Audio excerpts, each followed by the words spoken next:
descent of the day and had to be paced back into the race by 4 teammates.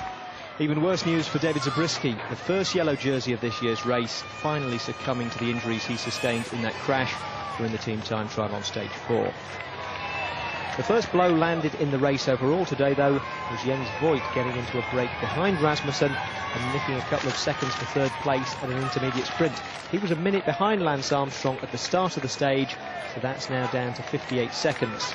As we pick up the action, Rasmussen is still out front. He's 3:59 ahead of a group containing Jens Voigt and Christophe Moreau, and those two are another 5 minutes ahead of the main field. If it stays like this, Rasmussen will get a great stage win and Voigt will take the race lead.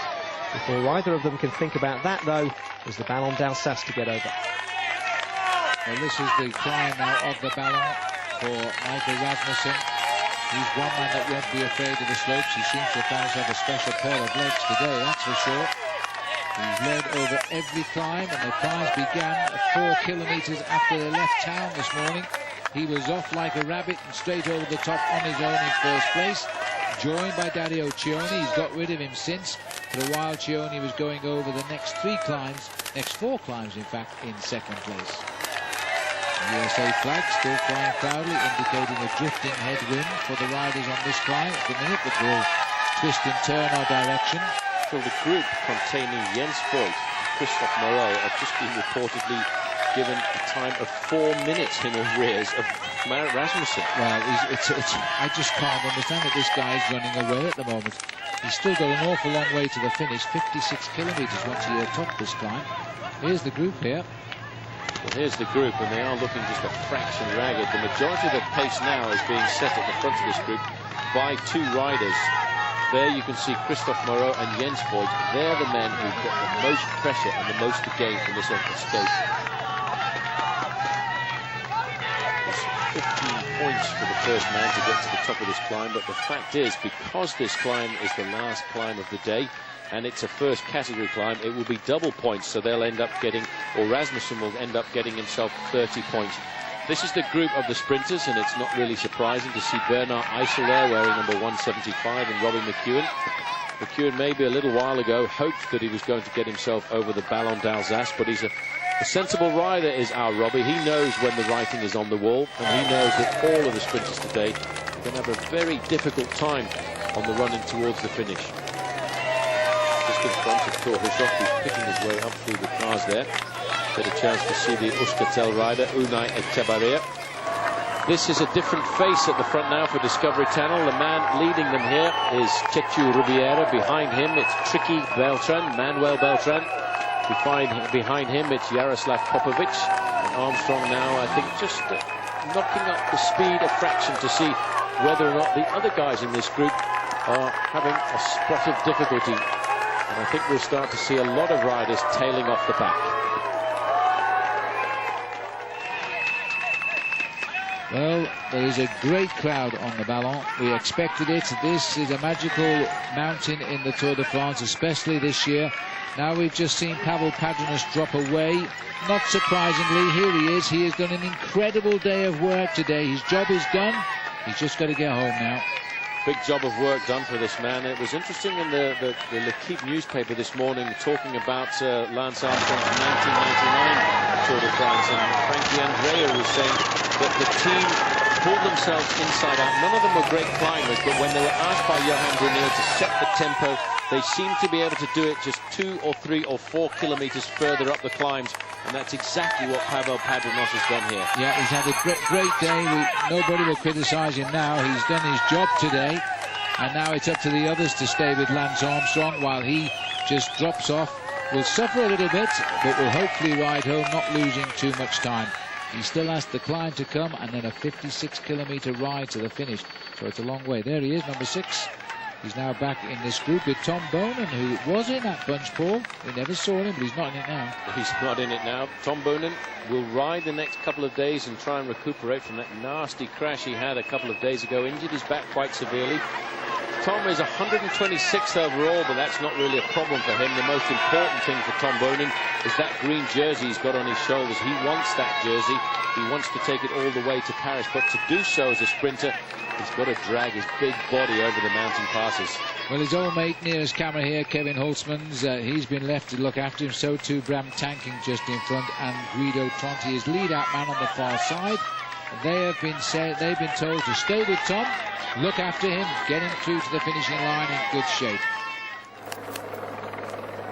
So this is Big Jan. That is Francisco Mancebo over to the right-hand side there from Il Baleares. Alejandro Valverde is still there. Now the big train has notched up a couple of miles an hour here as we go to the front, and it looks to me as if this is Spider-Man weaving a web of interest over the summit of this climb.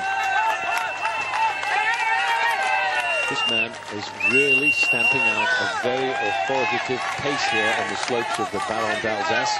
He has got himself a 4-minute advantage over Christophe Moreau and Jens Voigt, who in fact have just left that group of 6 riders who they were with a few moments ago. There's been a lot of climbing here this afternoon. We had a massive high spot of the Grand Ballon, which went up to 4,390 feet. But here we're on the Grand Ballon, the Ballon d'Alsace, which goes up to 3,800 feet above sea level. So Angel Vicioso has managed to accompany the acceleration there of Christophe Moreau in first place, Jens Voigt there in second. So the race is starting to get very, very difficult as the gradient kicks in at an average of about 7%. Well, it looks, Paul, as though we've got rid of 3 riders here, and the strong men will out because Christophe Moreau and Jens Voigt, and it looks as though we've got, surprisingly, Vicioso. Well, Vicioso seems to be a much more comfortable rider on this steeper climb here. Race radio crackling through with the name of Stuart O'Grady, and that's not unfortunate at the front of the group, but Stuart O'Grady going off the back of the peloton, like most of the other sprinters seem to be doing. That would indicate that Lance Armstrong and Discovery Channel Phil have just turned up the crank a little bit at the front end of the main field. Right, and that will be a very select group of the heads of state, I think, by midway up this climb today. But Jens Voigt still sniffs a golden jersey. Christophe Moreau is smelling a high position in the overall classification. And while little Angel Vicioso, normally a sprinter, must be wondering what he's doing in this company. He must be wondering what he's doing, but he had a very tough patch a few moments ago, but all of a sudden he seems to have recovered somewhat, and he's quite comfortably sitting on the tail there of Jens Voigt and Christophe Moreau. Moreau is riding one of the best days I've seen him ride in the Tour over the last couple of seasons, but this man is really turning the race on fire. Michael Rasmussen, a former world champion at mountain biking, he, to put it in your language, Phil, is absolutely dancing on the pedals. He certainly is, and they're not looking like a man is about to crack in a hurry either. The race referee there, in fact, it looks like Christian Prudhomme was there. The next race director of the Tour de France is the assistant, indicating to the crowd, stay back, that this is an orderly crowd here as they come onto the mountain, and this guy is soaking up the atmosphere. He's got himself a huge lead in 2 days in the King of the Mountains. Well done, sir. Great job. I think yesterday was tactically superb, Phil, because there were 4 third category climbs in the first 40 kilometres of the race. He went out and got maximum points and then decided it's a long way to go to the finish. I'm not sure that this breakaway is going to succeed, so I'll go back to the group.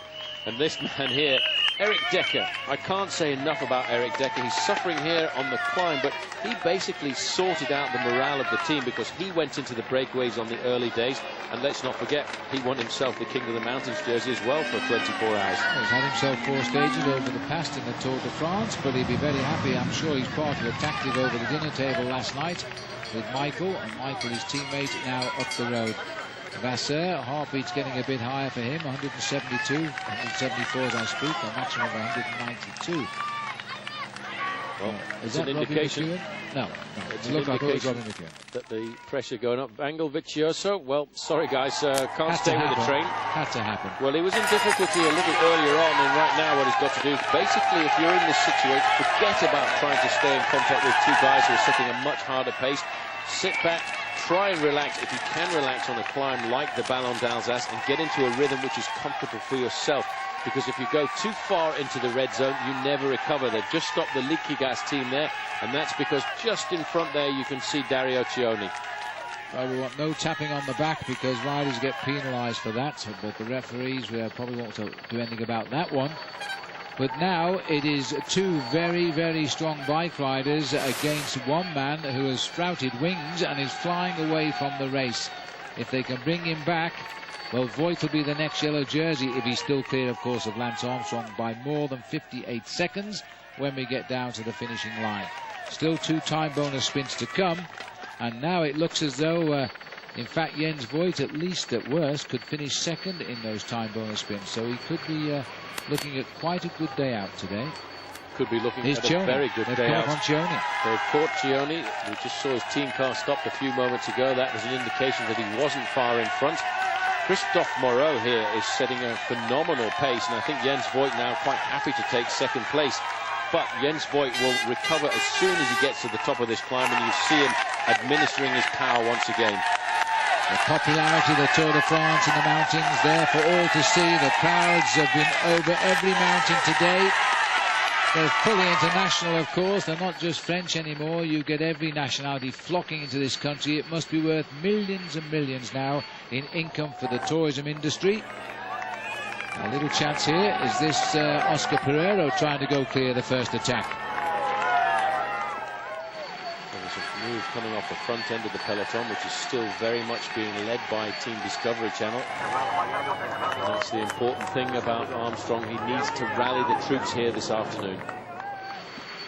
On the snake as we climb up the Ballon d'Alsace. This is the climb now of the Ballon d'Alsace, and this is the lone lead, and what a ride he has done today. I think he got away after 2 kilometres this morning. He's now some 60 kilometres from the finish. He's won every mountain. Riders have come and paid him a visit. He sent them back to the bunch. He's on his own, and look at the crowd now, just trying to catch a glimpse of Michael Rasmussen. Phil, this is an unbelievable crowd. They have turned out here to see the Ballon d'Alsace. This is not the highest climb in the Vosges, but it's the southernmost climb in the Vosges mountains. And this man has absolutely lit the race on fire. A little bit of air to breathe as they move behind the barriers here, but he has got every point this afternoon on every mountain pass.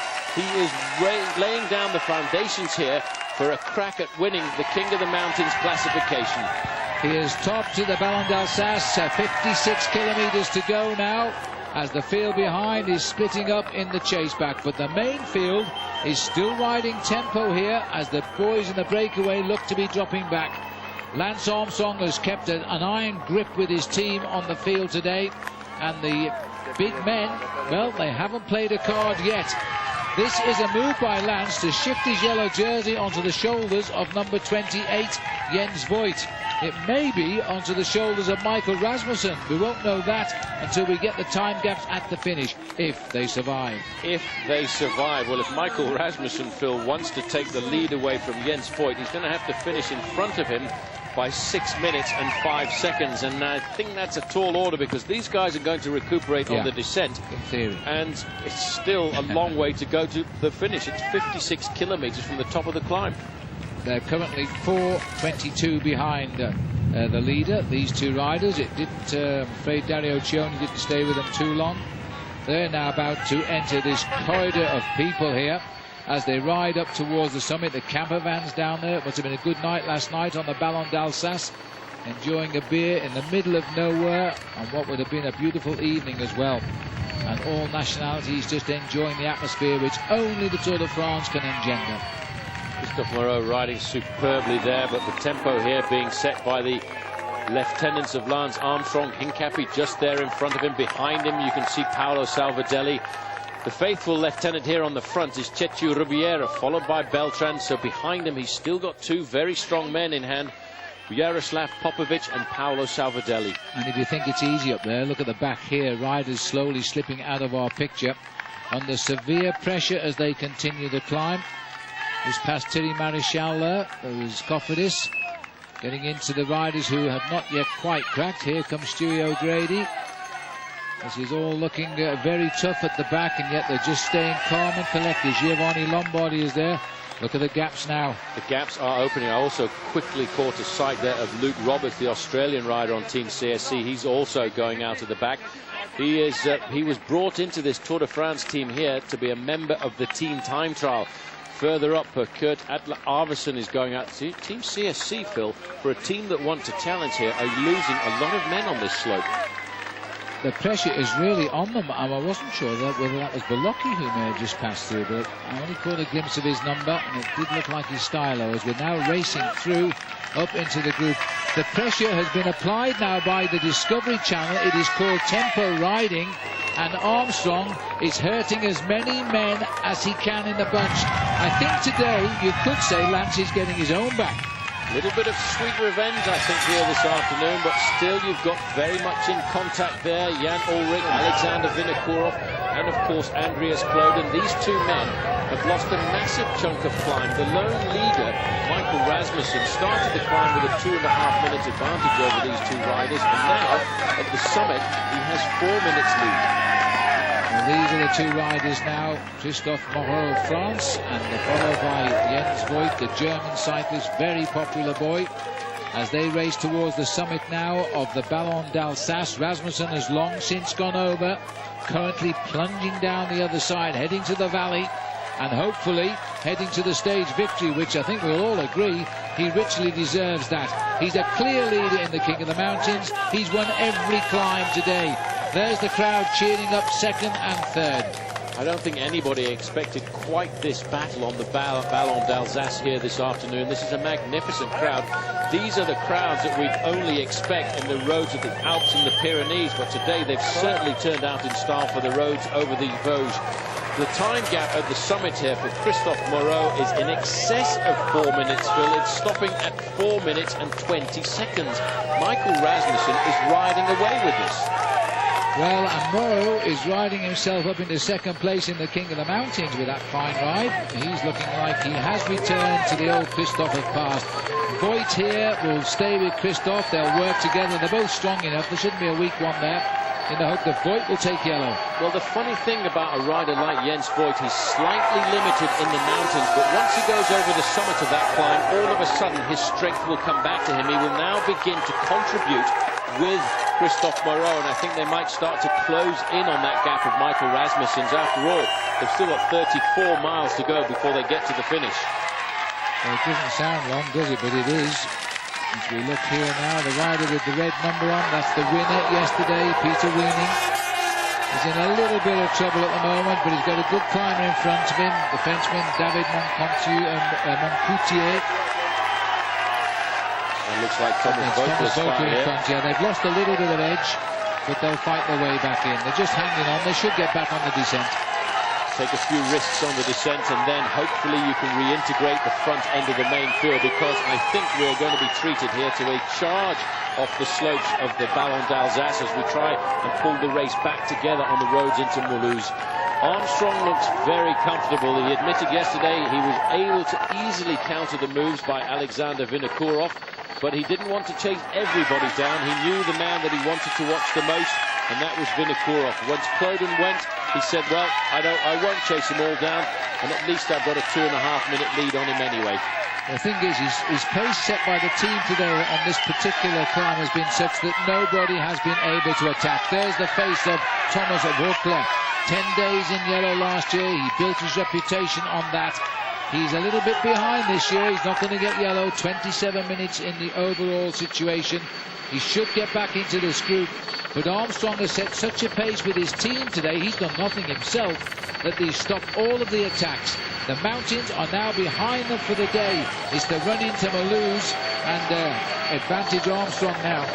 Well, yesterday he was very much on the defensive, alone at the summit of the final climb of the day. Today he has got 5 very strong teammates around him, and the names of those teammates are men who could ride high in the overall classification themselves. Acevedo, Beltran, Chechu Rubiera, Popovic, and of course Paolo Salvadelli. But this is the gruppetto, the autobus if you like. These men, all they think about is getting to the finish without getting eliminated.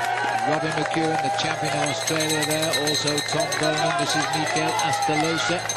Oh, sorry, that's Jean-Patrick Azon. the other sprinter who's also falling back. All the sprinters going to come home together.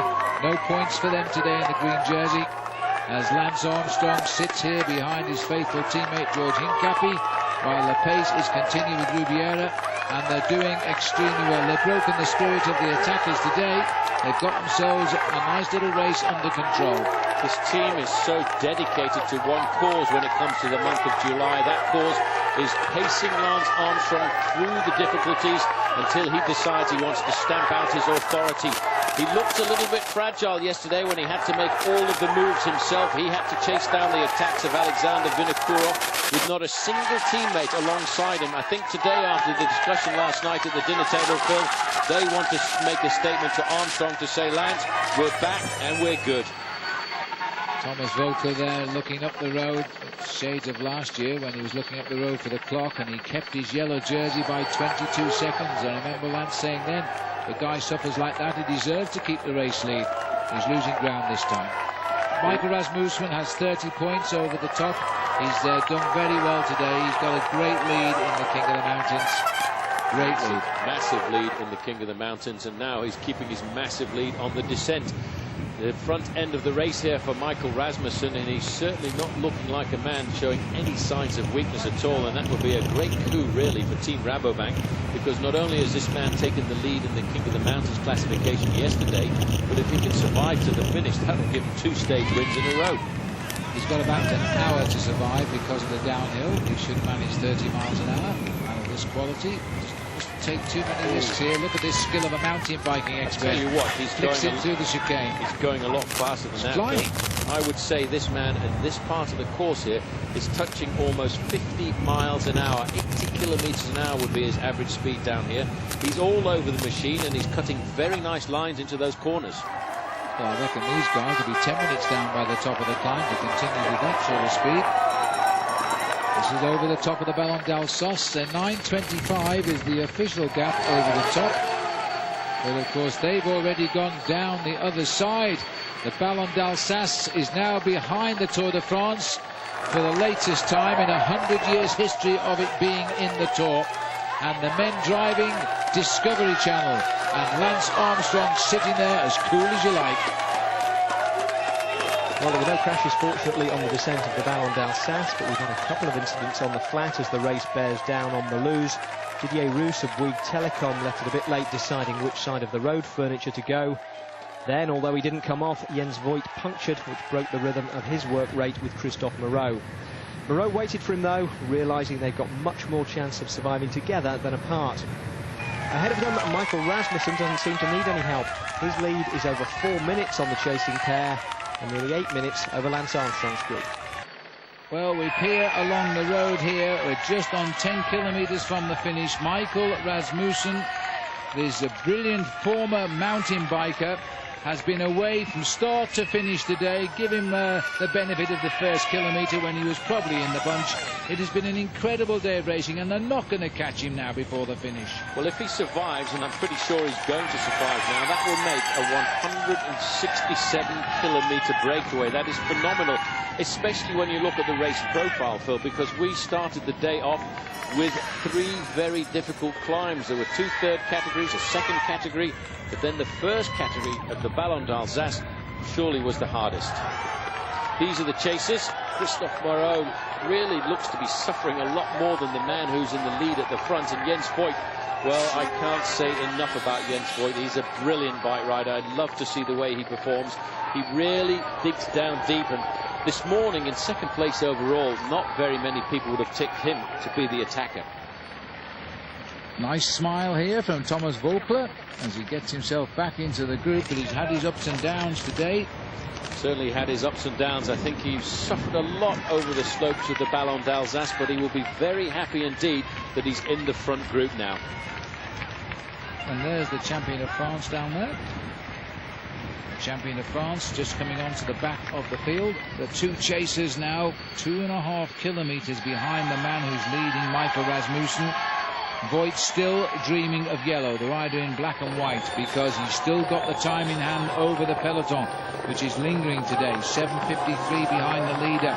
4 minutes 1 second back to these two riders.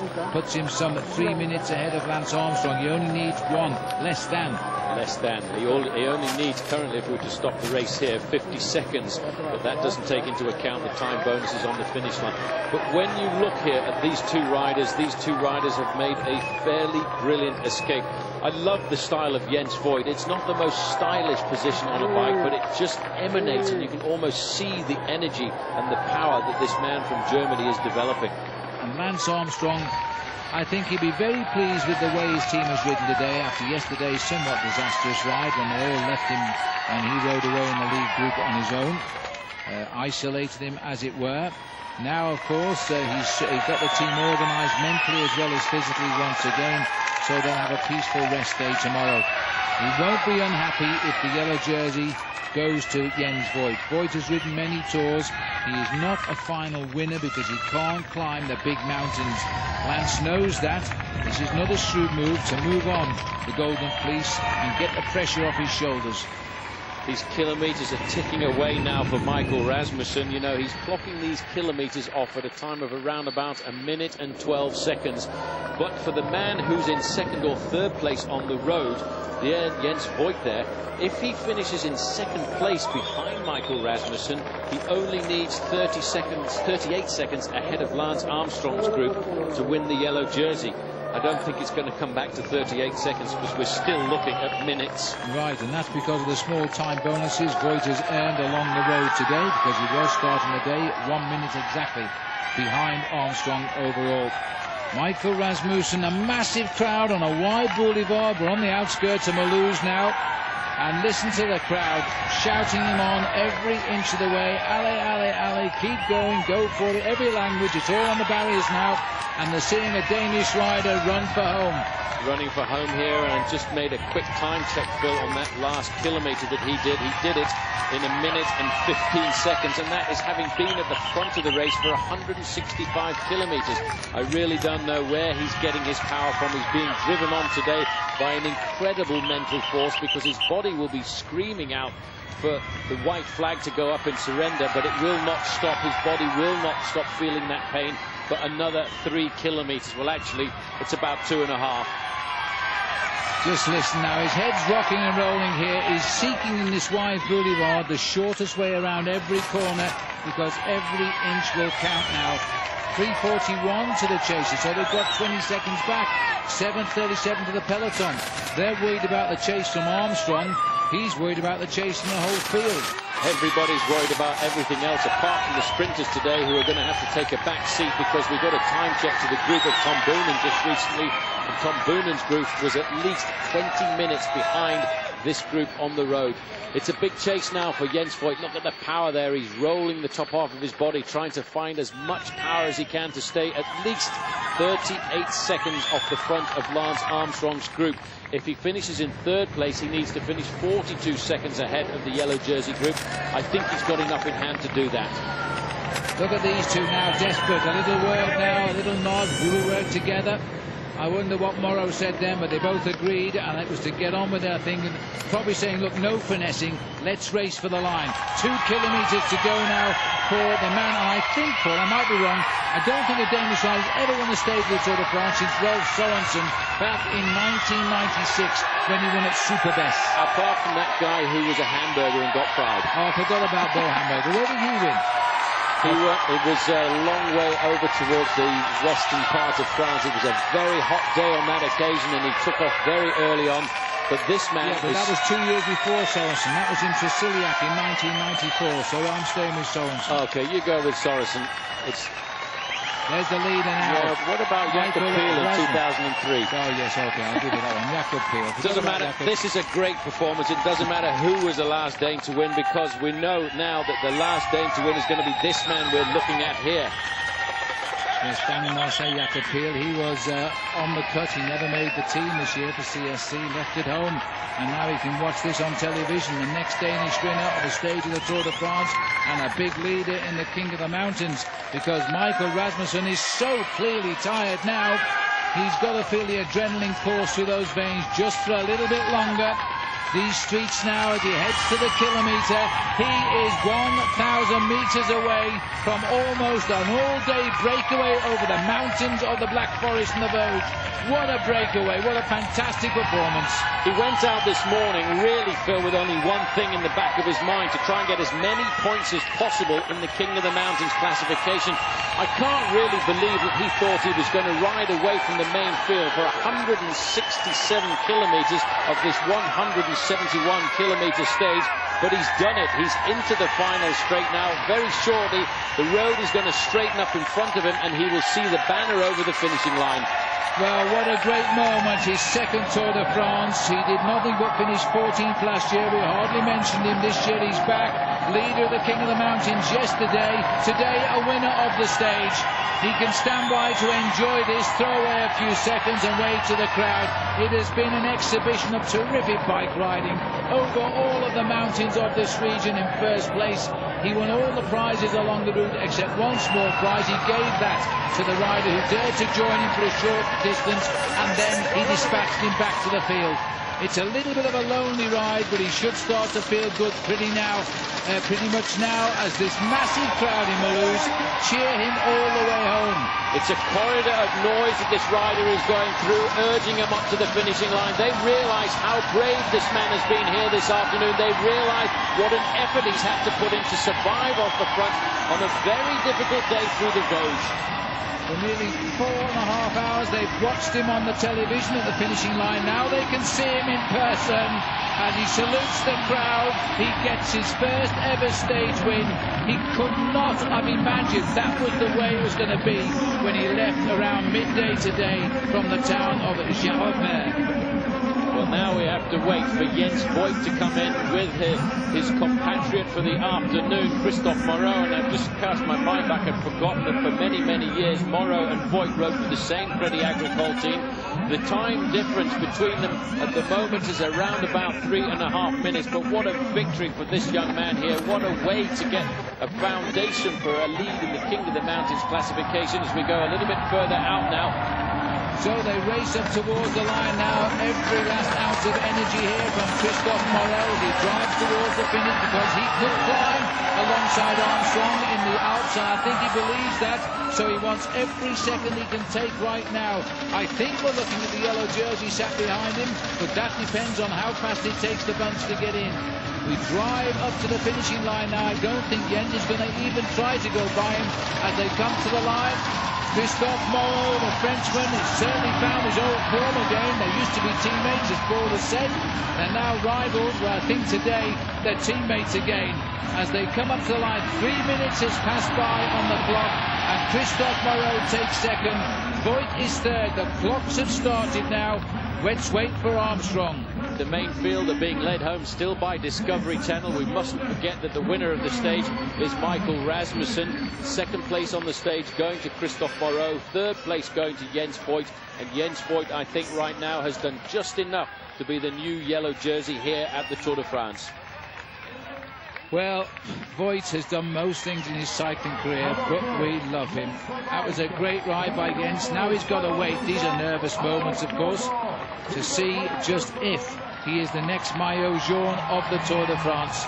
This is the big lead out. This is David Moncoutier on the front, taking over the pacemaking now. It's Cedric Vasseur up into third place is Stewie O'Grady. He wants this 4 points for this place here. His fourth place here at the end of the stage is going to move him very close to the top end of the green jersey race.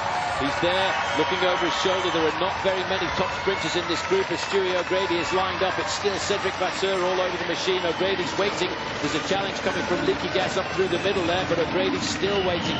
He's an experienced track rider when it comes down to sprinting at the end of a race like this, and he wants to make sure he gets himself maximum points. Here's the explosion coming down the right-hand side. The Aussie's going for it. O'Grady's trying to get himself fourth place on the stage. It's going to be so important, but Bradley McGee is challenging it on the line. It's O'Grady just ahead of Bradley McGee, but that is a great move up the points classification for Stewie O'Grady from Adelaide, the only sprinter here this afternoon to get himself over the Ballons d'Alsace.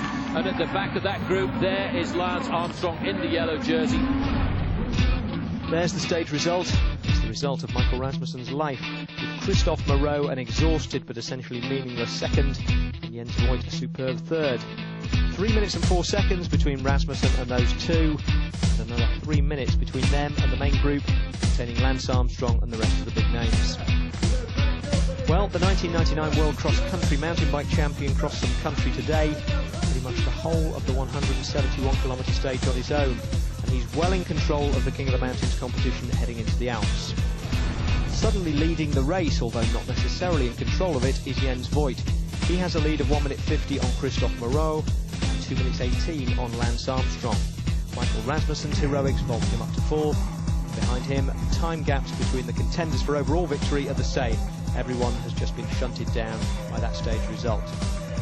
Well, if it hadn't been for David Zabriskie's crash in the team time trial, CSC might have had the race lead for the entire race so far. As it is, they started the tour with it, and Jens Voigt has reclaimed it for them just in time for the real fight to begin when the race hits the Alps. Jens Voigt, the yellow jersey, how does it feel? Oh, yeah, of course it's great. It's a dream coming true, and when we look at the next stages, today was my very, very last chance to get it, because I don't think I can attack on a Galibier or on Courchevel. So today was my very last chance, and I'm really optimistic I can defend it tomorrow.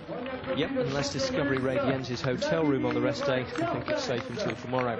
And Tom Burnham's lead in the green jersey competition should last well beyond that. The sprinters race will go into hibernation now, while the sprinters themselves go into oxygen debt, hauling themselves over the climbs. And while we're rounding things up, the young rider competition is currently the closest of the lot. Vladimir Karpitz with just a 1 second lead over Discovery's debutant Jaroslav Popovic.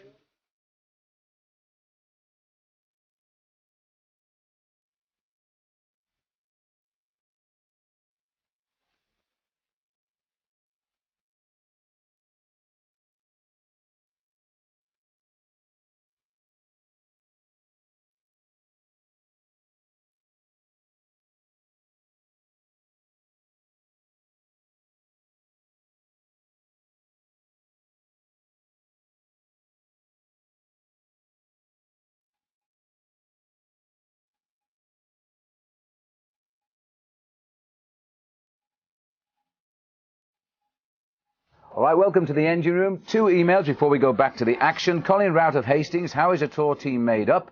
Do they have a set number of climbers, sprinters, etc., and who picks the team? Paul? Well, the team manager picks the team, and it really depends on what the team strategy is going to be in the event. Normally, you would have 1 leader, 1 climber, 1 sprinter, and the other riders, 6 riders, would be domestiques. In the case of Discovery Channel, the team of Lance Armstrong, there is 1 solitary leader. That's obviously Armstrong. Behind, there are 4 climbers for the big mountain stages. Then the other 4 riders are riders who help on the flatter stages. Complications come when you look at T-Mobile, because they've got 3 leaders. The rest of the guys on the team have to be team domestiques and help. All right, and one more question from Karen Green. What happens if a rider is in the lead in more than 1 competition? Which jersey does he wear?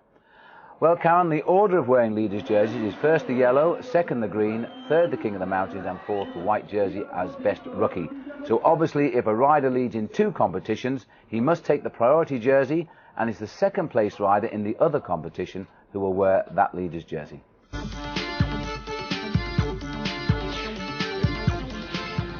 So the first rest day of this year's Tour de France is now behind the riders. They awoke this morning in Grenoble. They could see the mountains all around them, I must say.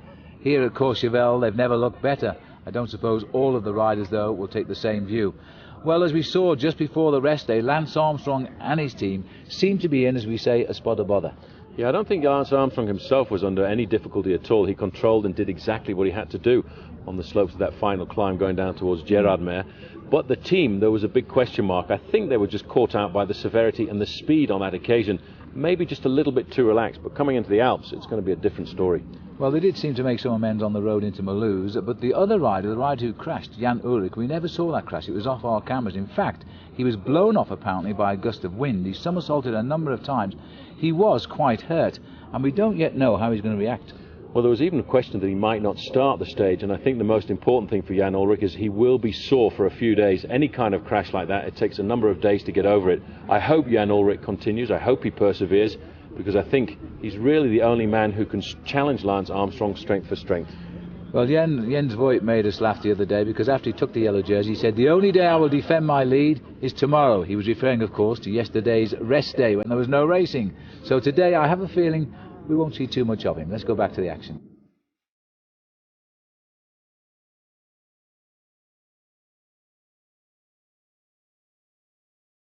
Exterior day, slow dissolve off helicopter shots of stunning alpine scenery to the impassive yet determined face of our hero. And I don't mean me. When they come to shoot the Lance Armstrong movie, there'll be no need to build a soundstage for the key racing scenes. The backdrop's already here.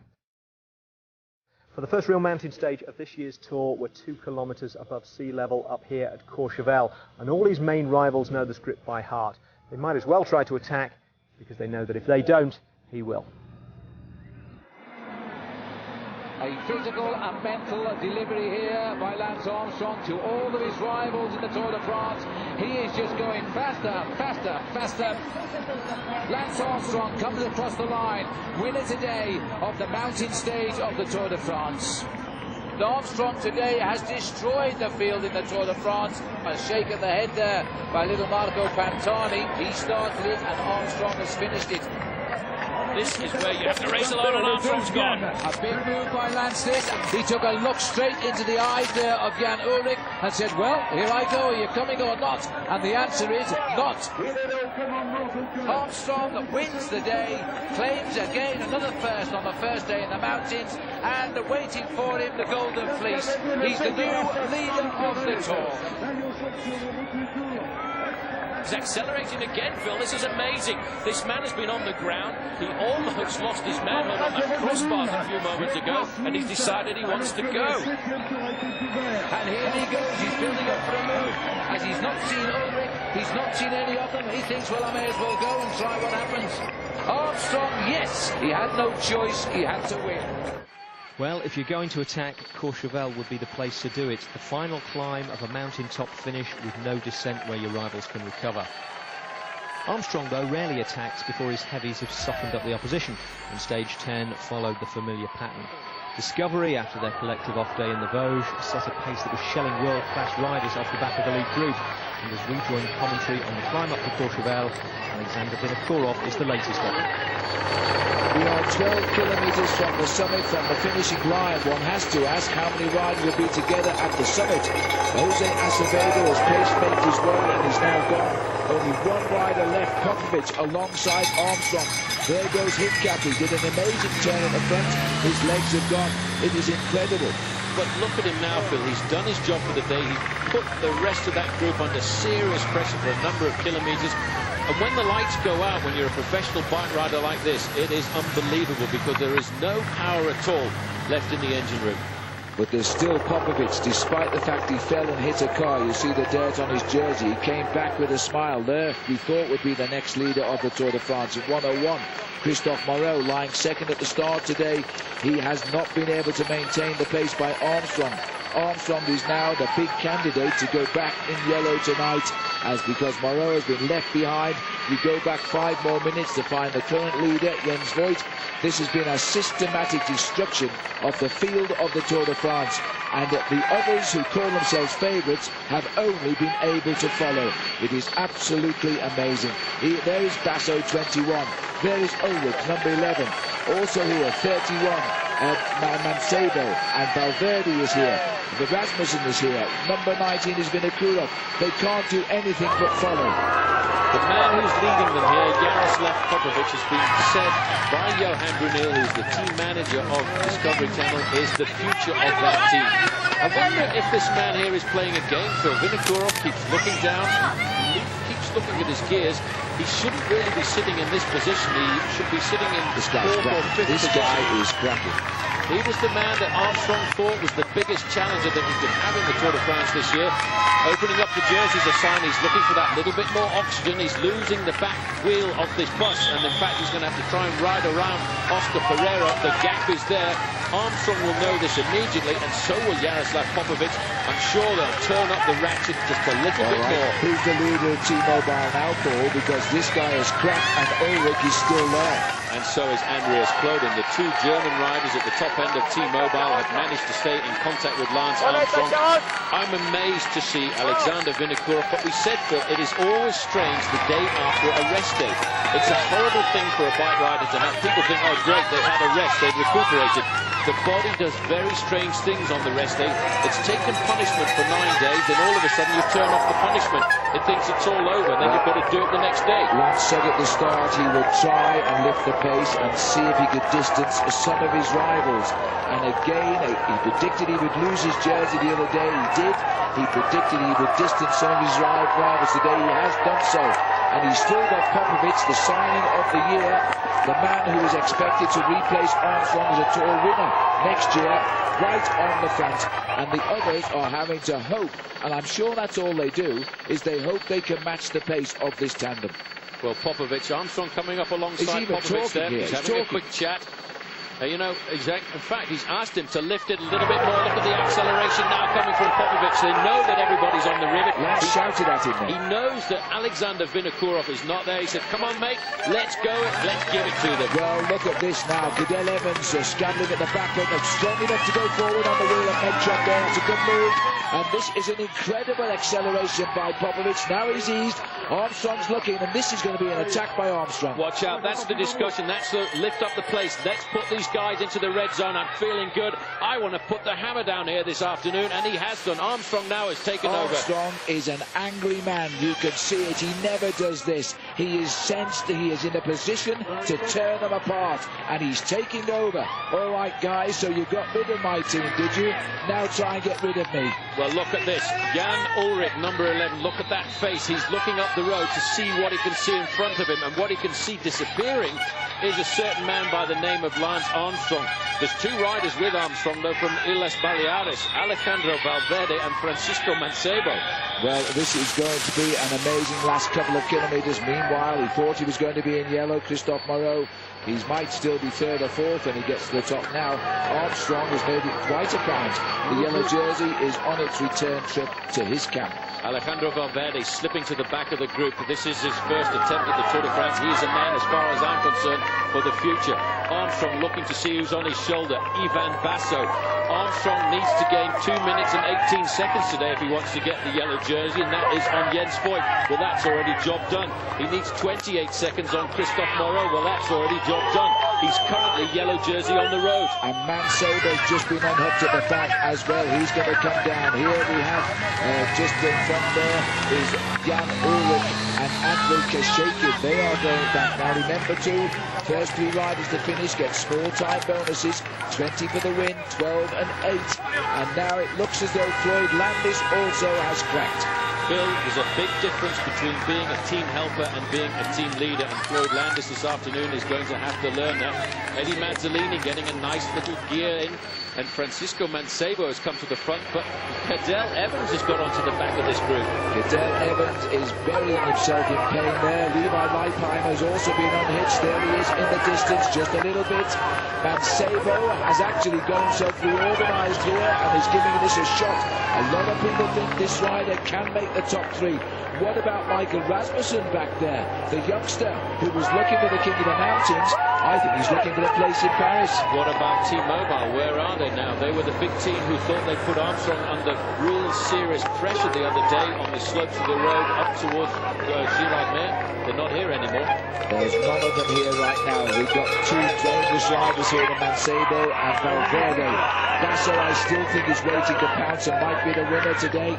Lance Armstrong is lifting it again. This is Clone. He has gone bye-bye as well as all of the riders. They must be wondering what on earth has happened on this climb.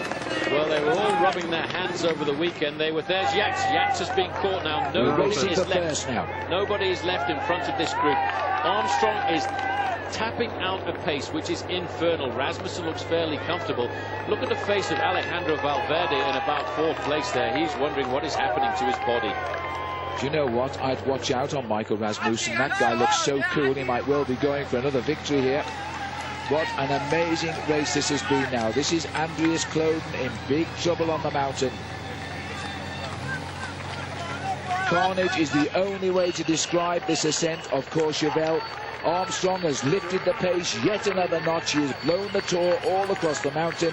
Andries Kloden has gone, Ullrich has gone, here he goes again, thank you, and he took that easily. Basso looks at him and wonders, if only I had your legs, Lance. And Rasmussen is just tucked in. Mancebo, Valverde rather, and that more or less comprises the group.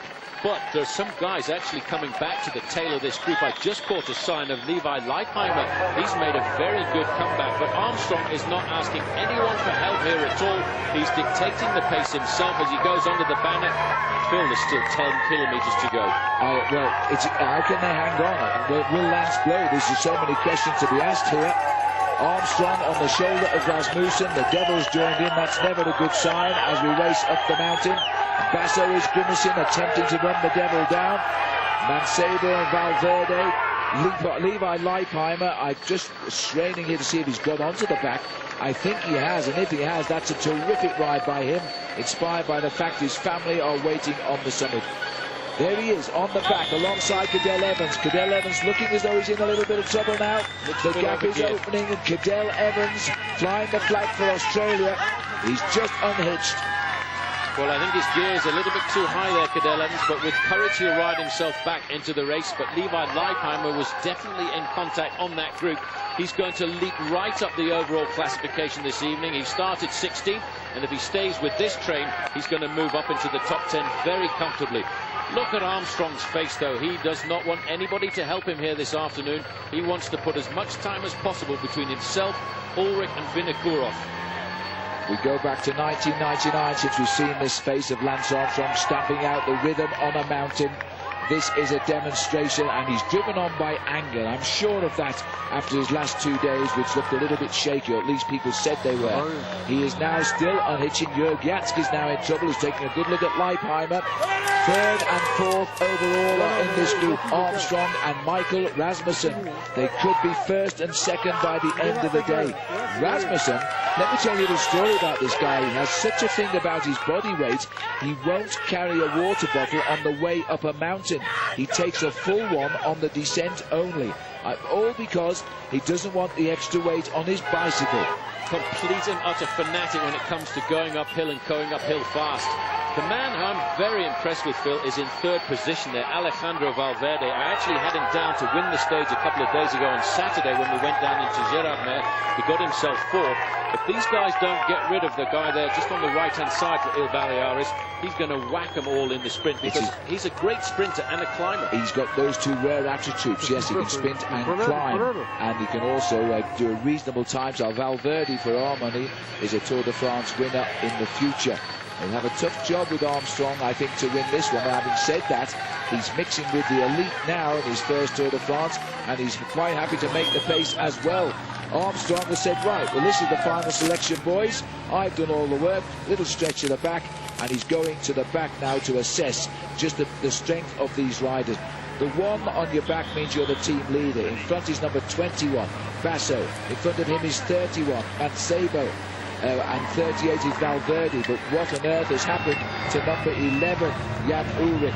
What's happened to number 11, Jan Ullrich? What's happened to number 14, Andries Kloden? Or what's happened to number 19, Alexander Vinokourov? They are just hoping to survive here and try and limit their losses on this very first big mountain stage.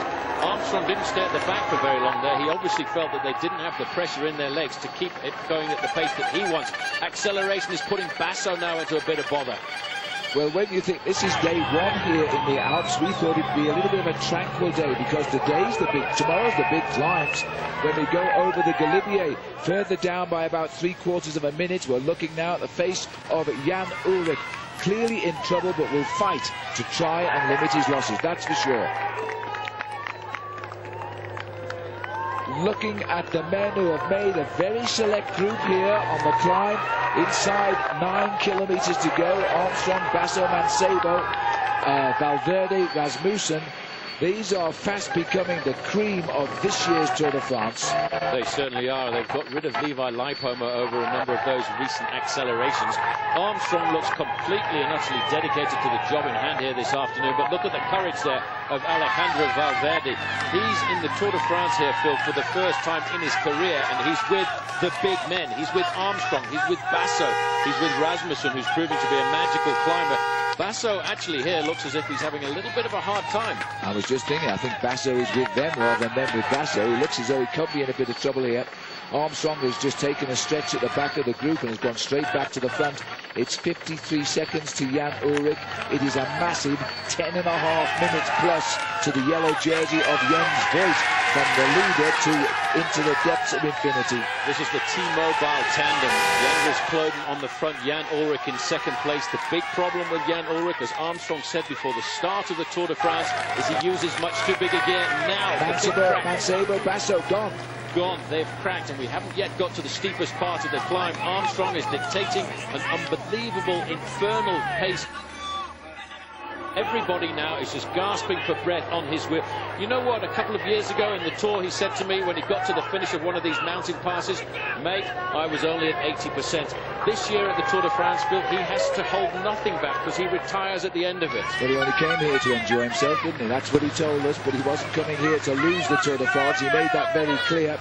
Well, there's still an awful long way to go. Let's not start calling him the Tour de France winner. But again, what do these riders think of Armstrong? When they're winning 1 minute and he's gone the next. Well, Eddie Merckx was quite prolific this morning when he said in the local press that Armstrong spoke to him 7 weeks ago, and the way Armstrong was talking, he wasn't coming to this Tour de France to finish second or third. He was coming to race this event. Well, there's no one in doubt now. This is Courchevel, but his Courchevel is in 3 villages on the mountain. They're going right through them all and out into the open spaces by the airport at the top. Armstrong looks over his shoulder, he assesses the boys. How much are they hurting? He'll get a good look at them, and then he'll try them again. Ullrich has now dropped back to 1:05. The Maillot Jaune group over 11 minutes. Mancebo, who looked to be so good, is now looking as though it's hurting. And it still gets steeper yet. It still gets steeper, but you know, with Francisco Mancebo, he always looks as if he's hurting, but he's such a difficult bike rider to get rid of. I'm over-impressed with number 38 there, Alejandro Valverde, who to me is definitely going to be a star of the future. He's won 5 races so far this year, but you know, he almost won himself Pyrenees, where he finished second overall. He won the final stage as well on the Promenade des Anglais. There's no doubt Valverde is a star of the future. To survive this long in company now like this, with Armstrong clearly firing well, is just demonstrating he could be a winner next year of the Tour de France. Maybe even this year, but the gaps are opening as Basso has now lost 15 seconds on this group. And, you know, that could go out to 45 or a minute because of his speed. Well, they need to actually start to combine their efforts here. Armstrong is very worried about the fact that he feels as if he's dragging these guys up the mountain. Keeps going to the back of the group. He'd be happy to know he's got 65 seconds advantage over Jan Ullrich and Andreas Kloden. But I think this afternoon he's thinking more seriously, Phil, about trying to win himself the stage. He's not going to give any presents out in this year's Tour de France. The 2 boys in pink, 2nd and 4th in last year's Tour de France. Basso, who was 3rd, is just ahead of them. The man who won it is still banging out the message here, and he's got good help now. Phil, look at that face on Armstrong. It's a face that is totally concentrated. It's a face that has got to do a job in hand here this afternoon. It's great to see Valverde. He's not scared of the company he's with. The man on the front there from Îles Baleares has come forward. He's setting a fair amount of tempo for Armstrong. That man won't be long away from winning himself a stage in the Tour de France. There we are, the 2 boys who finished 2nd, number 14, 4th, number 11. So I think that might be Basso coming down ahead of them there as they continue the tempo. This is Christophe Moreau. Any thoughts of a yellow jersey now? I've gone over the top of the Alps, I think, today. He's lost far too much time. And we're being left with 4 incredible cyclists at the front, including Alejandro Valverde, because he is just at 25 years of age, Valverde. This is the yellow jersey. We've gone down the mountain here more than 12 minutes to locate Jens Voigt. Blown to the world now. He could be 20 minutes down by the end. Those legs of these 3 riders have exploded. they've completely exploded. Jens Voigt actually said, Phil, after that long breakaway of his a couple of days ago, he said, I'm going to have to pay for this breakaway, and I think today he is seriously paying.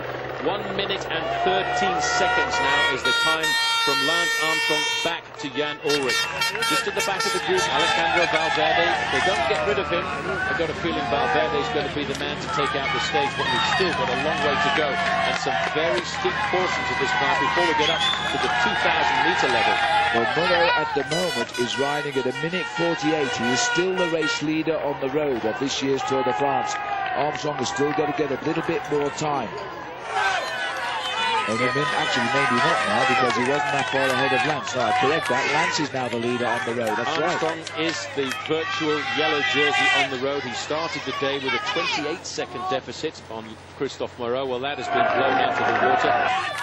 Well, Mancebo has shown himself to be a great bike rider today. This is his 7th Tour de France. Last year he finished 6th, which was his best ever finish. The year he was best rookie came in the year 2000 when he finished in 9th place.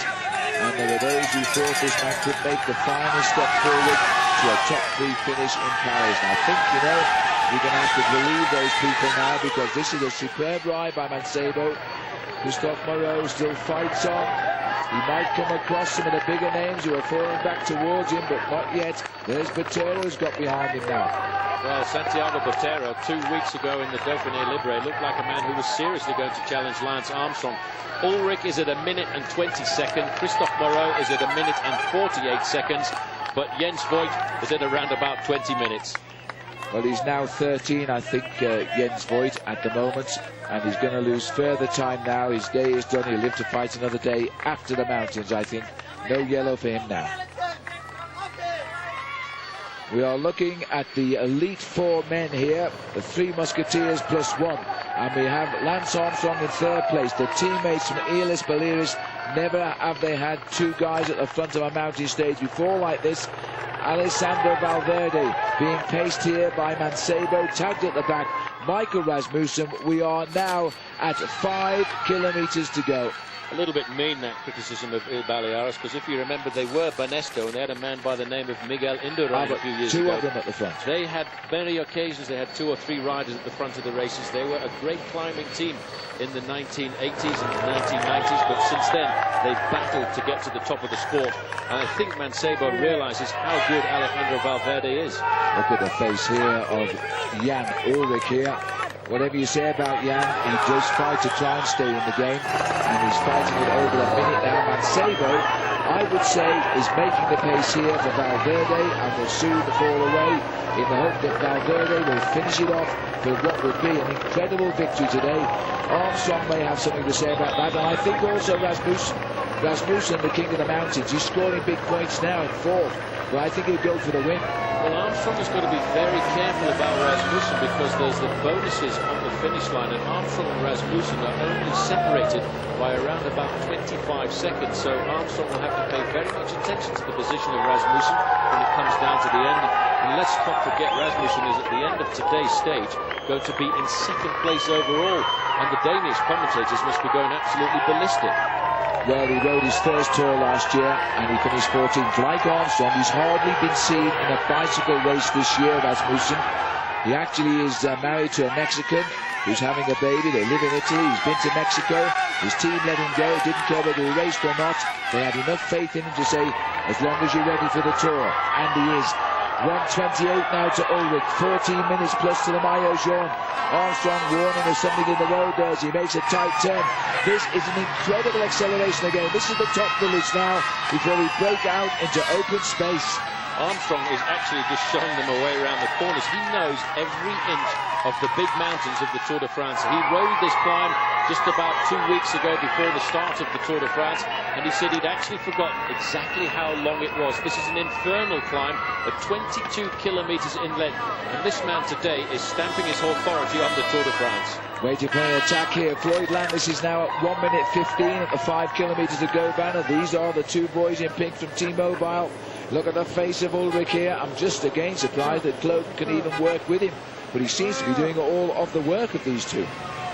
doing a lot of work. He keeps moving forward. Francisco Mancebo realizes that if he can keep this group together, it's going to be very difficult for Lance Armstrong and Rasmussen to beat that man at the back there, number 38, Alejandro Valverde, just 25 years of age.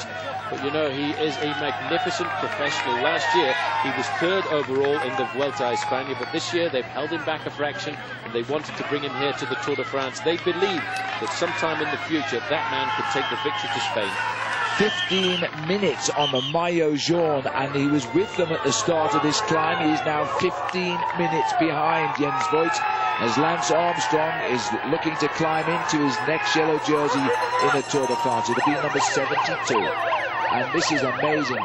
I have to say that Rasmussen looks simply great. And I think that guy's probably right. We are looking at Superman. We are looking at Superman here. Rasmussen, though, is turning out to be pretty much of a Superman also. He has recovered admirably from that very long breakaway he put in a couple of days ago, the day before the rest day on the way into Mulhouse. And he's not scared at all of coming forward and helping out Armstrong and Francisco Mancebo to do the pacemaking. Look at Ullrich's face, though. Let's not forget, don't take too much away from Jan Ullrich, because he had a very nasty crash, and I think they've probably hidden a few of the informations away from us as to how bad that crash was. Maybe, and he also crashed, don't forget, before the times are, so he's had a bit of a rough ride so far, but look at this now. Armstrong and the American flag, while the 2 riders from Spain are setting the pace. Rasmussen, Team Rabobank have never had a contender for victory in the Tour, ever. They've got a man now in this young rider. Yeah, well, he's not young, he's 31, but he was world champion mountain biker before he came across here. As they continue, the 4 riders are clear. They're inside 3, looking for 2, and it's almost a kilometre back to Jan Ullrich now, never mind the rest of the Tour field. Well, Armstrong again, every time he feels that pace coming down, he goes straight back to the front to set the tempo. These are the 2 guys who thought they were going to play the tactical moves on Lance Armstrong in the Tour de France this year, Andreas Kloden and Jan Ullrich. But today they've been put very much on the defensive, as has Alexander Vinokourov, who is completely and utterly popped. Armstrong has gone back to the front now. It's all a demonstration now. I don't know which one is thinking of the win, but they all know they're gaining time on all of their rivals. How much energy are they giving away with this week, such a mountainous week? A couple of days more in the Pyrenees, a flat transitional stage, in the Alps rather, a flat transitional stage, then a couple of days in the Pyrenees.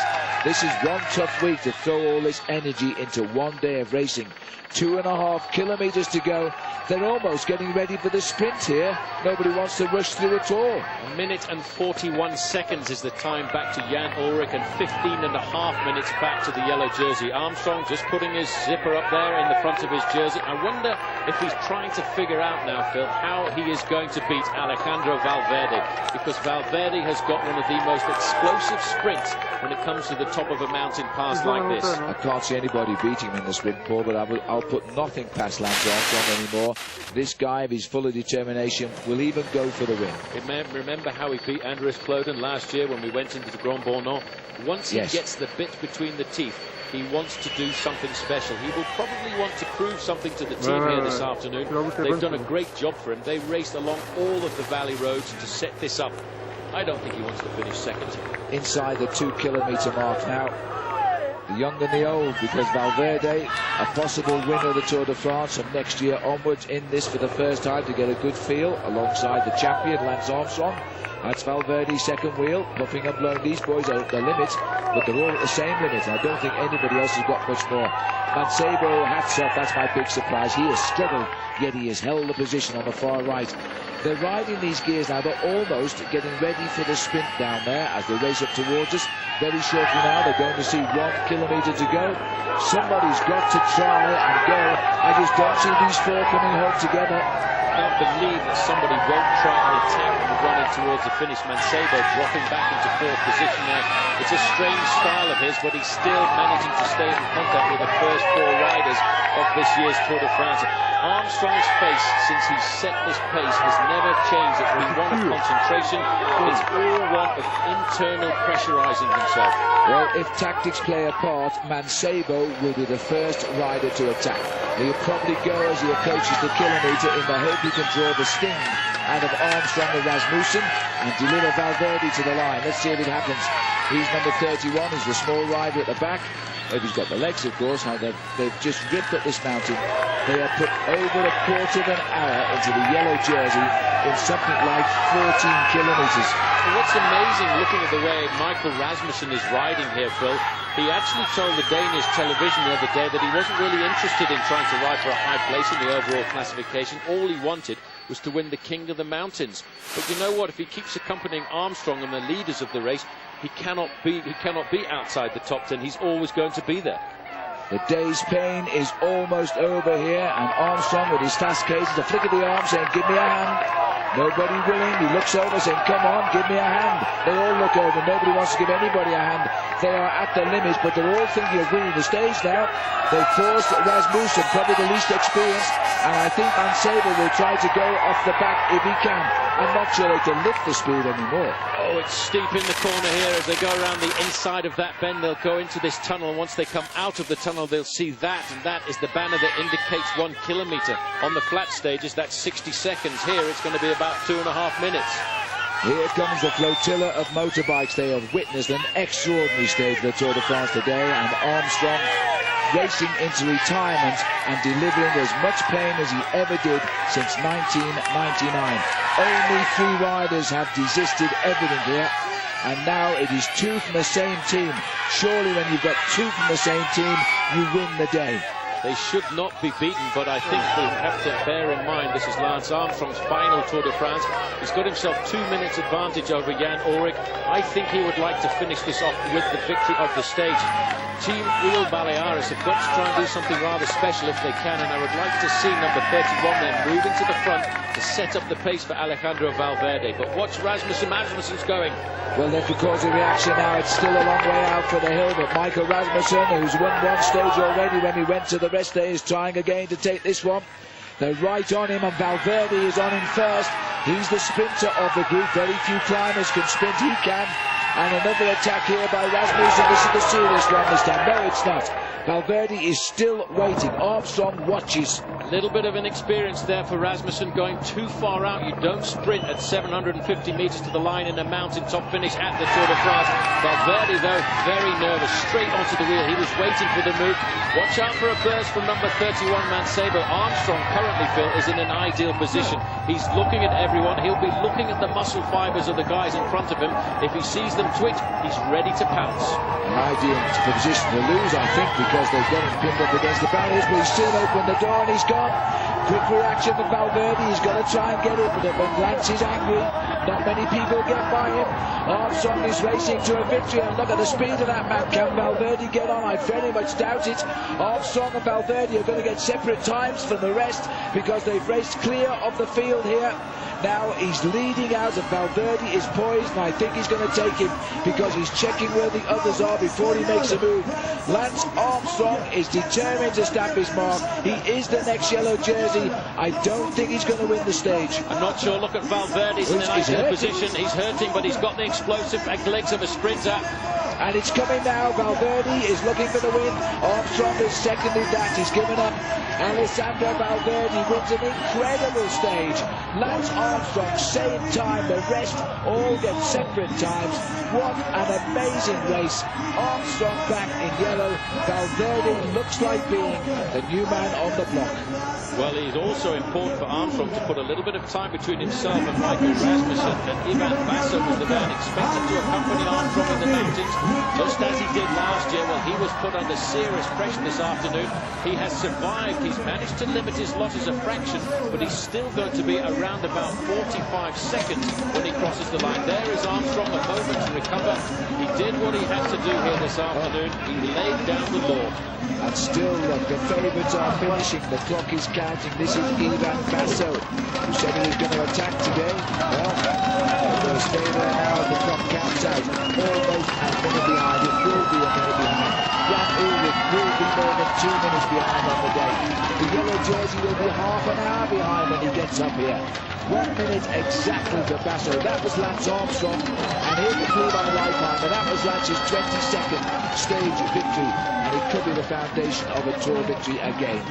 Levi did a great ride, 1:14 back, and he's right up amongst it. Levi rode very high up in the overall classification, and you know Armstrong was very close to the stage victory there. He was looking for that 22nd stage victory, but I think more importantly, he was looking to put time over himself and everybody else in the race, and that, I have to say, has been a great success. Well, we're going to be coming up here for ages now, and the yellow jersey with them at the bottom, probably going to be 17.5 at the last time check. He'll be 20 now. As Jörg Jatzke thought he might have had this stage win at the bottom of Courchevel. Ullrich has caught him now. So too Floyd Landis, Leonardo Piccoli, Cadell Evans. These are the boys in this group as they race to the line. A very select group, but look at the clock. That's what tells us the story today. Jax, I take my hat off, he's had a great ride. And the Lance and Valverde have overshadowed everybody. It's a cool finish, you see. It's even a little hill right to the line. Cadell Evans riding well today and giving us hope for the future. Eddie Mazzolini takes it 2:15 on the line. Oh my goodness me. A line being repeated with varying degrees of obscenity in a number of languages up and down the mountain as the riders rolled in behind the lead group. Alexander Vinokourov, who started the day 62 seconds behind Armstrong, was a bigger loser than his team leader Jan Ullrich. Over 5 minutes had passed by the time he came across the line.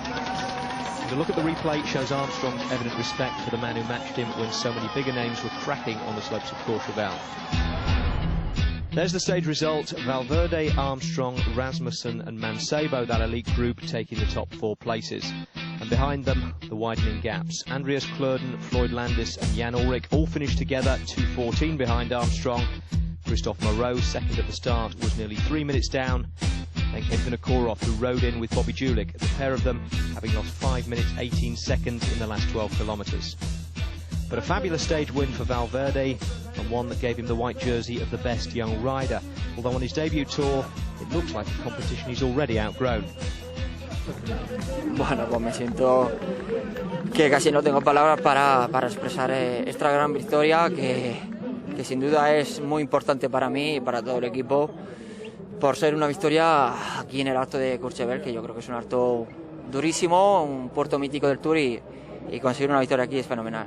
Está también mi compañero Paco, que ha demostrado que está al 100%, está muy fuerte, y yo creo que eso también es importante. Él tiene más experiencia que yo en un Tour, y intentaremos ahí entre los dos pues hacerlo lo mejor posible. Well, not even that's likely to be good enough given the time the pair of them need to make up on Lance Armstrong.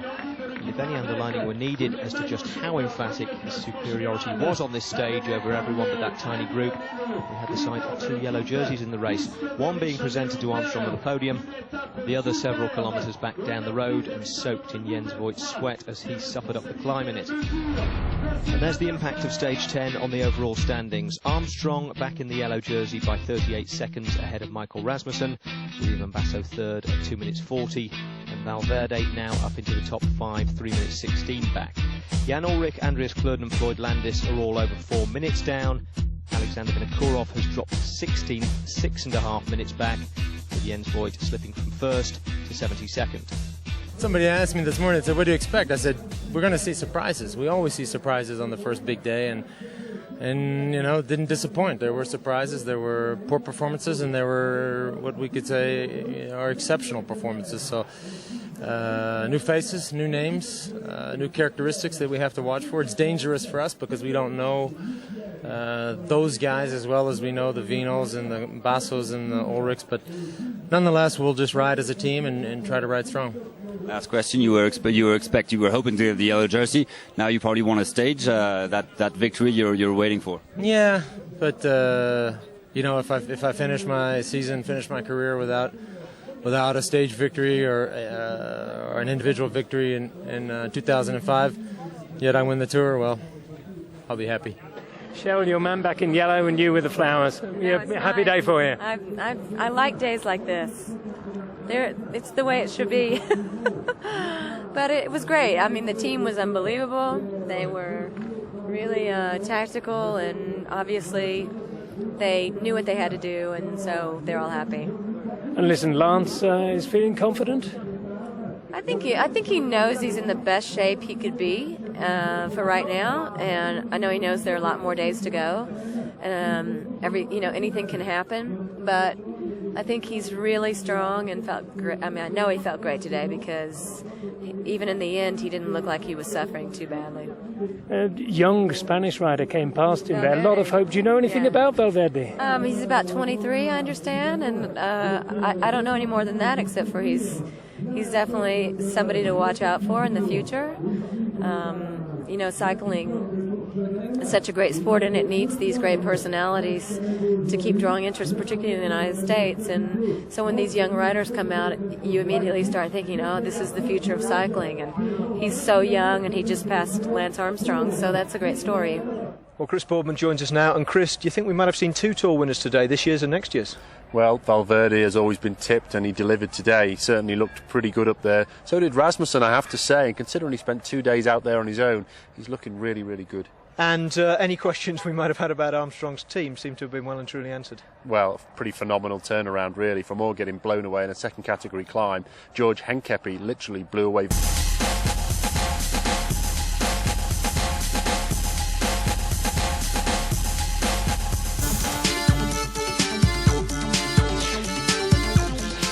Well, you may be wondering what's happened to the former England football international Geoff Thomas in his quest to ride the entire route of the Tour de France. Geoff, you may remember, is himself in remission from leukemia and is taking on the Tour to raise money for leukemia research. Well, you'll be pleased to know Geoff's made it across the Alps, crossing over this very spot at the Col du Galibier last weekend, and he now finds himself riding deep into the Pyrenees. Today he finds himself tackling the murderous stage 15, featuring 4 Category 1s and a final all-category climb to the finish. So a nice easy day in store for him then. By the way, if you want to find out more about Geoff's challenge and get behind him, then the best way to do that is to visit his website, which is www.geoff-thomas.com, and then offer him your support. By the way, we'll hopefully be speaking to Geoff this weekend as he gets nearer and nearer to Paris. Hey, day 17! I wish.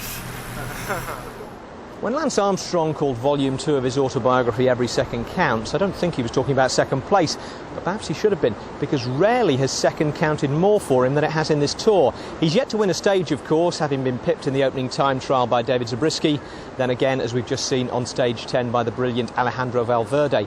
But in both cases, it wasn't the tiny margin of defeat that was significant, but the huge chunks of time that he gained on his main competitors. And all of that meant that he could think about riding a conservative race on stage 11. And the profile shows you why, because although it went over the massive Col du Galibier, it was far too much of a run-in to the flat finish at Briançon for Armstrong to damage his rivals, or for them to seriously damage him. That didn't stop Alexander Vinokourov from trying, though. He attacked early in the stage and was joined by a couple of Phonak riders, Santiago Botero and Oscar Pereiro. Look at the massive crowd here as we come into the last 500 metres of the Col de la Madeleine. That is a superb crowd, and there are 3 riders together leading Alexander Vinokourov and the 2 Phonak riders, Santiago Botero and Oscar Pereiro. Armstrong has put the whole team up, those that are still able to climb with him, and the field has gone down to a little bit more than a handful, but not many, is it? Because that's the complete field now. Well, not many riders left in this group at all, just tagged on the back there. The man who was in the breakaway yesterday for Il Balearis, Xavier Zandio. Once they get to the summit of this climb, they will face up to a 20-kilometre descent, and that should take them around about 20 minutes. I wonder if Alexander Vinokourov here is changing his tack and thinking about the possibility of a crack at the King of the Mountains title. Well, Michael Rasmussen may have something to say about that, but he's going to have to score points, which he can't do. He's still places back in the peloton. He took more category, outside category climb, carries the most points in the Tour de France. As they're now making their way up, Rasmussen leads. He's got 110 points at the moment, and Vinokourov really is in the scoreboard, so he's got a bit of work to do, but it can be done, because we're into a very hilly Tour de France now for the next few days, right through the Pyrenees. All it takes is a day like this, a day when you can break away over the big, massive climbs. This is an outside categorization climb, the one we're going over here. This is the steepest, hardest climb, and Santiago Botero is accelerating up to the top. Former winner of the King of the Mountains classification. He's going to take this too. Vinico, such a cagey rider, he's following him all the way. Botero gets the points. He's 12th overall in the mountain, so he's going to move right up now into probably 3rd place with that victory on this all-category climb. So Botero is maybe he's altered his ambitions in this year's tour. Could be. I think a lot of riders had to change their ambitions after yesterday. There's going to be a serious sprint over here between Michael Rasmussen and Christophe Moreau. These are the two riders in 1st and 2nd place in the race for the polka dot jersey. But watch Rasmussen here. He knows he's got Christophe Moreau right behind him. Moreau is in 2nd place in the King of the Mountains, but he is 70 points behind Rasmussen. So Rasmussen isn't worried. He will also score. So 4th place goes to Moreau, and 5th place goes to Rasmussen, which means you will take 12 to Moreau's 14. Who's worried about 2 when you're 70 in front? I don't think Rasmussen too worried. Very sensible move there. Doesn't want to dig into his reserves all that much. He's got to be very sensible over the next couple of days, because I think he too is changing his ambitions at the Tour de France this year. He'd started off by saying that he wanted to win himself the King of the Mountains classification, but now being in 2nd place overall, he's got to be very careful on where he makes his efforts. But I have to say that Moreau is having a very, very good Tour de France at the moment, and boy, the French need someone to have a good Tour de France right now. Haven't won it for 20 years, can you believe? Well, with that sprint there by Santiago Botero, he has actually moved himself up into 3rd place, but he's still a very long way behind the man who leads that competition, Michael Rasmussen. This is the start of the descent. It's a 20-kilometer descent from an altitude of 2,000 meters down to 6,000 meters in the valley below, and at speeds increasing to 80 kilometers an hour. It shouldn't take these riders very much more than about 20 minutes, and it's a fairly technical descent. You can see a number of these switchback corners. The riders will be up as high as 80 kilometers an hour, then all of a sudden they have to brake down to 40 kilometers an hour, round the corner, and then pick up the pace again. Well, this is a very nice descent now, Paul. Will you explain it, because you've done it a couple of times and you've always been chasing? Well, I've always been chasing. You know what? Actually, if you're a good descender, and you can see there, just at the back there, we've got a quick glimpse there of Sébastien Joly. He managed to get back onto this group on the first couple of corners. You can pull back on a descent like this if you're a good descender, anything from 1.5 to 2.5 minutes. And on many occasions, I remember Sean Yates was very much able to do that. Very pretty cyclist Sean Yates. He's now part of the management team on Team Discovery with Lance Armstrong. Sean himself wore the yellow jersey for one day a few years ago now. He's also set at the time the fastest ever time trial in the Tour de France when he won it in 1988, I think it was. Looking now at the 3 leaders as they make their general descent down here. Time to take on food, because the day is not done by any means yet. Next stop, and that's terrible. Off the road has gone Pereiro, and a little glance over there. Well, where's he going to come out? Well, this man here, we're looking at, Santiago Botero, is a brilliant descender, but his teammate, I think he managed just to pull up, Phil, before he went over the edge, but that must have got his heart rate up to about 250. Let's just have a look and see if we can find him. He didn't, as far as I know, go off the edge. Now, this is how it happened. You see how he's locking it up. He's gone into the field there, and Santiago Botero looks back. Well, it's going to take a couple of moments for him to get himself back up onto the main road there, but that was a pretty dramatic move by Oscar Botero. The thing about Botero is such an incredibly agile bike rider. He has ridden not only BMX, he's ridden mountain bike, he's ridden on the track when the World Championships were in Colombia, and now he's turned himself into a very successful road rider. He went round the corner perfectly, but Oscar Botero just had too much impetus and lost his line. Well, we're waiting for the race referees to tell us about that, but we saw the crash. He should be okay. Will he get back in? I doubt it now. Botero is just looking there. He's trying to get some information. He's sitting up now. Let's just have a look at it one more time. And he's actually at the point he was trying to eat at the same time, and he's the man leading going around that corner. He's in complete and utter control. I don't think he will have hurt himself, but certainly would have given himself a scare, because fortunately for him, he actually went down there into a meadow. Botero had to look back and see what the situation was. And he will be hoping to get some kind of information. There is Alexander Vinokourov, who I regarded as being a very good descender. This is actually not a bad situation for the group of Lance Armstrong, because in fact, as we go down here, these two riders are a fairly big distance overall behind the leader from the United States of America. I think we're looking down here on the shoulders of Oscar Pereira, who's trying to catch up with the two men that he was just with.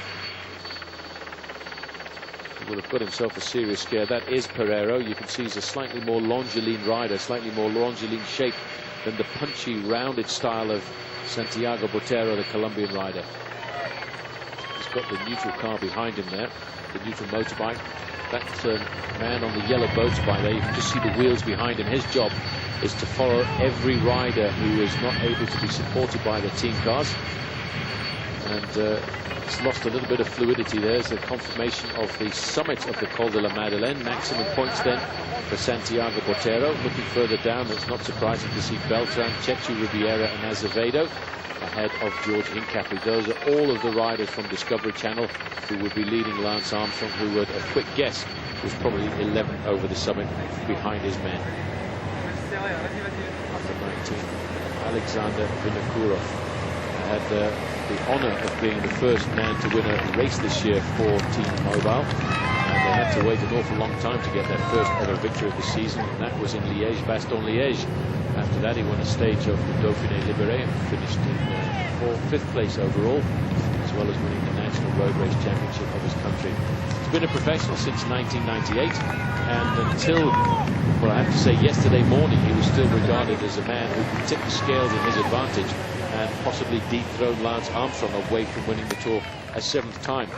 Unfortunately, he wasn't able to follow the tempo set by Armstrong and his men on the slopes of the final climb of the day yesterday up to the summit of Courchevel. Botero is waiting for him. Vinokourov wants to take not a good idea, Alexander, to take a drink going around a corner like that. Much better to do it on the straighter part of the course. Technical descent. When they go around these corners, they actually drop down from 80 kilometers an hour to around about 40 kilometers an hour before accelerating again. So most of those bike riders, by the way, on the motos are ex-professional bike riders themselves, so they have a rough idea where the rider is going to make himself in the line before the corner. Well, poor old Oscar Pereira, there he is, trying to get on terms again, but he's caught in no man's land now, and he's got to feel a bit nervous after that, Paul. Well, you always do. If you have a crash like that, even if you're the best descender in the world, it's a bit of a scary situation for a rider once you go off the edge of a cliff like that, because you seem to lose your nerve for a few corners. This man knows that he's going to have to take risks to try and pull himself back up to the two men who are in front of him. Michael Rasmussen is still very much the leader of this classification, well up at the top there. He's got himself 120 points, and he still has a big lead over Christophe Moreau, and in fact Santiago Botero has moved up into 3rd place. Let's wait as we now see the riders here making their way down, trying to reorganise themselves. The second chase is Pereira at 18 seconds, and that the yellow jersey of Lance is still down there. He won't be concerned now because they did the damage closing the gap on the way up. They won't take too many risks, and they probably will know about Pereira. There was shades there, Paul, of the clash with Yoshiba Bolocki going into Gap, which isn't very far away from here. And when Bolocki crashed on the road, it was Lance Armstrong who went cross-country. Yeah, we'll be heading sort of in that direction tomorrow on the road to Digne-les-Bains. But I think he was very lucky that it was a meadow, it wasn't a rocky area, and there wasn't a cliff either. Absolutely. So I have a feeling that Santiago Botero in that leading group of two will actually sit up, take the pressure off a fraction and wait for his teammate here. There is the yellow car of the neutral service vehicle. There are the two leaders. In fact, there are the three leaders. So it would seem to me as if somebody was actually coming across the gap. Martinez managed to take a fair few risks on the descent there, and he reintegrated the leading group. It's 55 seconds back to one of the chasers and only just over a minute to the main field. So Martinez is now the man taking all the risks of the descents. Santiago Botero tactically should not contribute at all to the pacemaking here. After all, we are still looking at 108 kilometres to go to the finish. That's not very far off 70 miles of racing, and we still have two very big cols which will be facing the riders. First one being the Col du Galibier, and the one after that is the high spot of the Tour de France, 2,645 metres, Col du Galibier. Here's Guerrero, and he'll be quite happy to make the junction. They've also got Igor Martins has slipped in as well, so he never got picked up by the race. So we've got these four riders back together, all taking food on. They're racing down the mountain now, at the bottom of the mountain, when they get into the town of St. Alvaro. I think it is, that's where they'll get the feeding zone. Now, we had a crash there the other day, which took out one of the riders, Gomez sadly broke his collarbone. We don't want to see that again. They've chosen the valley road before they start the steady climb up towards the Col du Galibier and then onto the Galibier. Not many flat roads here to find a good place to put the feeding station for the riders. Well, I think that's the only point of the race that they could actually do it here this afternoon, because from Courchevel, where the race started, it was downhill, then almost immediately it was uphill, downhill to the feeding station, then it starts to slowly head up towards Saint-Michel-de-Maurienne and the start of the Col du Galibier. It's Igor Martinez who got back. He was left a little bit, but he's rejoined here. He sits 76th overall in the race, some half an hour behind. Trying to recuperate a little bit of that now. This is a very select peloton. It will get a bit bigger as the descenders catch up and try to rest before the next climb. Vinokurov doesn't seem very confident going down this hill. He likes to see his own piece of road. He sits off the back. Well, if you sit off the back by 5 or 10 lengths, as Alexander Vinokurov is doing here, if somebody in front changes their line or actually has an accident, it gives you just that fraction of a second to respond, a fraction of a second to change your line, or to in fact just apply the brakes and avoid somebody going down. That's right. And this is a lovely descent for a very quick descent. We'll be looking at speeds here on the silver straight with a little bit of squiggle of around about 85 kilometres an hour, 55 to 60 miles an hour for the riders.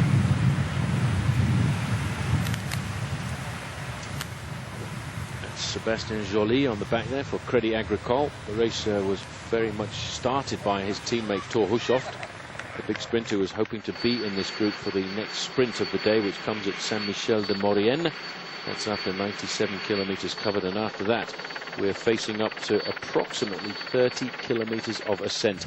First of all up the Col du Galibier and then continuing upwards towards the summit of the Col de la Madeleine. Tempo in this leading group here is very much being done and led by Lance Armstrong's Discovery Channel team. There's no panic at all on board there as far as they're concerned. They've pulled back the danger man of that leading breakaway, the man that I think everyone was slightly worried about, Francisco Mancebo, who was 7th overall. 4 minutes down on Lance Armstrong, but you do not give a man like Francisco Mancebo too much of an advantage. In fact, as we rejoin the four leaders here, Alexander Vinokurov is not picking a very good line around many of these corners, and he's actually backed off that leading trio by around about 20 or 30 metres, and he's losing big time around these corners. The main field inside of a minute at 48 seconds behind. So he's having to use a lot more energy than he needs to here. The important thing, if you're a good descender, you can actually have a bit of recuperation on a descent like this, but you have to have the nerve to sit on the wheel of the rider in front. In fact, Alexander Vinokurov here might as well be riding this descent on his own. You can see a lot of these corners have been repaired for the Tour de France, specifically for the Tour de France, to make the road just that little bit safer. So Vinokurov from Kazakhstan has been a professional since 1998. There he's just made the junction again, but look how stiff he seems to be. You can see he looks very stiff going around these corners. Now, to be a good descender, you have to be very fluid. You actually have to use your body to fall into the corners and flow out of the corners. You move over to the opposite side of a corner, you cut straight across the apex, keep the momentum up as high as possible. If you are a great descender, you try very, very little to touch the brakes to keep the pace as high as possible. We're looking here at a speed of around about 85 to 90 kilometers an hour. So Vinokurov should be in contact at the bottom. 4 men still in the lead. Alexander Vinokurov, as always, sat at the back here, a minute 4 behind. This Lance Armstrong's group. The peloton was 25, Paul, but it's got considerably more than that now.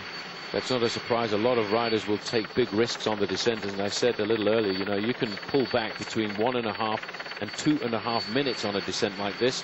Armstrong and his team are not going to take any risks at all. I think they've got a pretty good situation here because both Vinokourov and Botero and Oscar Pereiro are a long way down in the overall classification. They've got big time chunks to take back. And I think Discovery Channel saw how much time those guys lost on the last climb. And they realized that we're basically, once we've done the valley road here, we are facing a 30-kilometer ascent because there's only a little bit of respite after the Col du Telegraph before you start the summit up towards the Galibier. And once at the top of the Galibier, it really is all downhill to the finish. So you're just going to control and not letting a silly move get out of control and rush off to the line. So it's working well at the moment for people like Armstrong and Michael Rasmussen, who's 38 seconds behind. Remember, there is a 20-second win bonus, so if Rasmussen were to win the stage today, he'd only be 18 seconds behind Armstrong. He's going to keep looking for it. He hasn't given up over the yellow jersey yet. He certainly hasn't. He will continue. He'll try and fight back. But these guys are not panicking at all. They're completely under control. 5, 6 riders from Discovery Channel, teammates of Discovery Channel, still there with Lance Armstrong, who's looking nice and happy in the middle, surrounded by his troops, and they will face up now to a fairly easy next 20 kilometers, and it's after that 20 kilometers that the climbing really begins. Vinokourov still backing off a fraction here. He'll be waiting to get to the bottom, and you think that it's an easy thing to go downhill. We'll try going downhill and staying in contact with a couple of riders who are doing 90 kilometers an hour. Most people, when they go downhill, will start to put the brakes on a fraction once you get up to 70 or 80 kilometers an hour. But you add another 20 kilometers an hour to your speed on a descent like this, and it can get quite scary. I actually remember once going down the Col du Tourmalet, and it was a straight descent, and I was touching around about 105 kilometers an hour. I got a little bit scared because I wasn't sure how stable the bike was going to be, and I actually put the brakes on in a straight line. It's that frightening going downhill.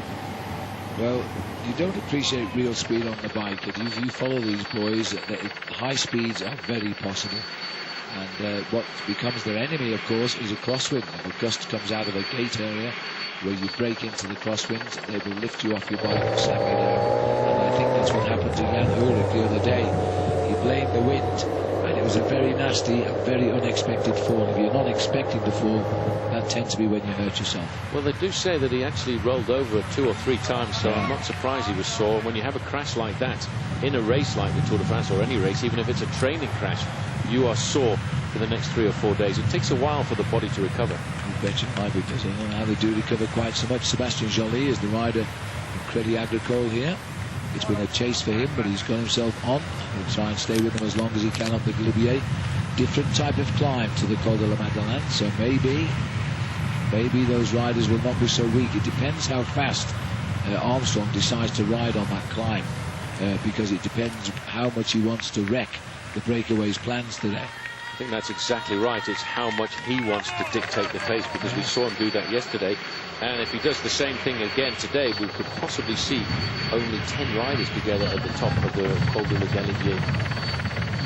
Well, Botero got the 20 points for the top of the all-category climb there.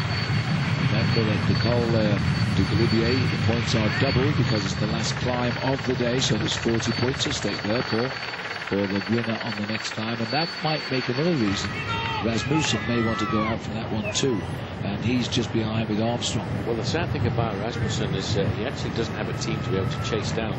He would have to do all of the pacemaking on his own, because he did have for quite a long time there on the Col de la Madeleine Michael Bogard with him, but Michael Bogard is not really the man to go to the front and set the tempo to try and pull back that breakaway on the Col du Galibier. Well, there's the speed as they continue to twist their way down to the valley before they have to do it all again.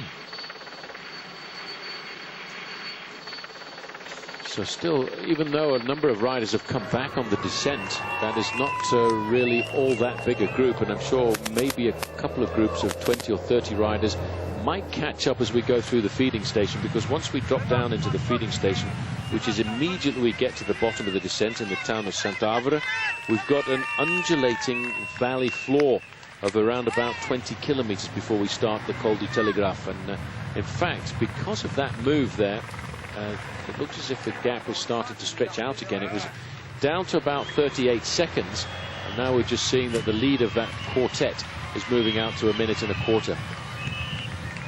Still Sebastian Joly very much on the back.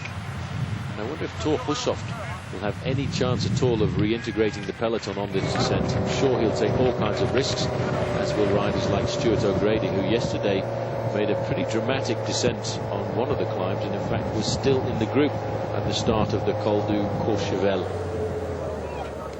Still the blue train leading, still the green train holding up the last position on the bus. I would estimate there are around about 45 riders in this group. As we got to the top of the climb, there were only 20 riders left in the shadows and slipstream of Armstrong and his Discovery Channel team. Here we are, right in town now. The boys are over the cobblestones. The crowd all nicely in order, cheering everybody on as we start the climb of the Col du Galibier. It is going to be 17.5 kilometers. It's an all-category climb. Takes us up to 2,645 meters. These three have started it first. Well, let me tell you, just from memory, just coming out of this town here, you know, all of a sudden you're riding through the town, there's thousands of people. The next minute, it's a barren countryside, and you look straight up in front of you, and what can you see? You can see the summit of the Col du Galibier, 2,650 meters. It's the highest pass in the Great Alps. That's after the pass of the Iseron, which is just around about 50 meters higher. 57 kilometers to go, 17 up, 40 down. They're not bad odds, those, Paul. Not bad odds at all, but I tell you what, it's the 18 kilometers going up are the ones that I would not enjoy at all, and it's a pretty scary climb, as it seems to go on forever and ever. And 18 kilometers is going to take these riders around about 45 minutes from the town of Valois up to the summit. Vinokourov sitting there in third place. The man doing the majority of the pacemaking, Oscar Pereira. He's had to wait a couple of times for Santiago Botero, but Botero now seems to have got into his rhythm. I think he was caught out a fraction by the fact that he was using a massive gear on the valley road. Then all of a sudden, it's very strange. It's a completely different pedaling action from using a big gear on a flat road to actually using a very small gear on a steep incline, and it takes some riders a little while to get into their rhythm, but Botero did that. He's now back in the leading group of three riders, and they're still holding on to a pretty big advantage of around about 2.5 minutes over the group containing Lance Armstrong. Now Armstrong needs to pay a certain amount of attention to this, because if it lets it get too big, Vinokourov has actually got to put himself back into the game. He was delivered really a severe body blow yesterday, because he lost himself 5 minutes and 18 seconds on yesterday's stage. So these are the three leaders, two riders from Phonak, and if they were to stay off the front right now, they would move Phonak a long way up in the team classification. Currently the team classification is being led by Ivan Basso's team. Confirmation there. In fact, we just caught a glimpse of the blackboard going through with our man from Burkina Faso indicating to the riders the gap has now crept up to the 3-minute mark. Team CSC are actually the team leaders ahead of Team Mobile. Il Baleares of Spain are the third best team, while Team Phonak are fourth. And Lance Armstrong's Discovery Channel is down in fifth, but a lot of his riders basically sit up once Lance is in a winning position. Now, Paul, will they survive? Will Botero crack? Well, it's difficult. You know, we've looked at this race a couple of times. At the summit of the Col de Madeleine, I thought it was all over. The race containing Lance Armstrong came back to 40 seconds. These guys took serious risks on the descent. They opened up 1.5 minutes at the bottom of the descent, and then after that, they started to stretch away again on the flat section. I have a feeling that Armstrong is going to turn up the gas on this race a little bit, because even so,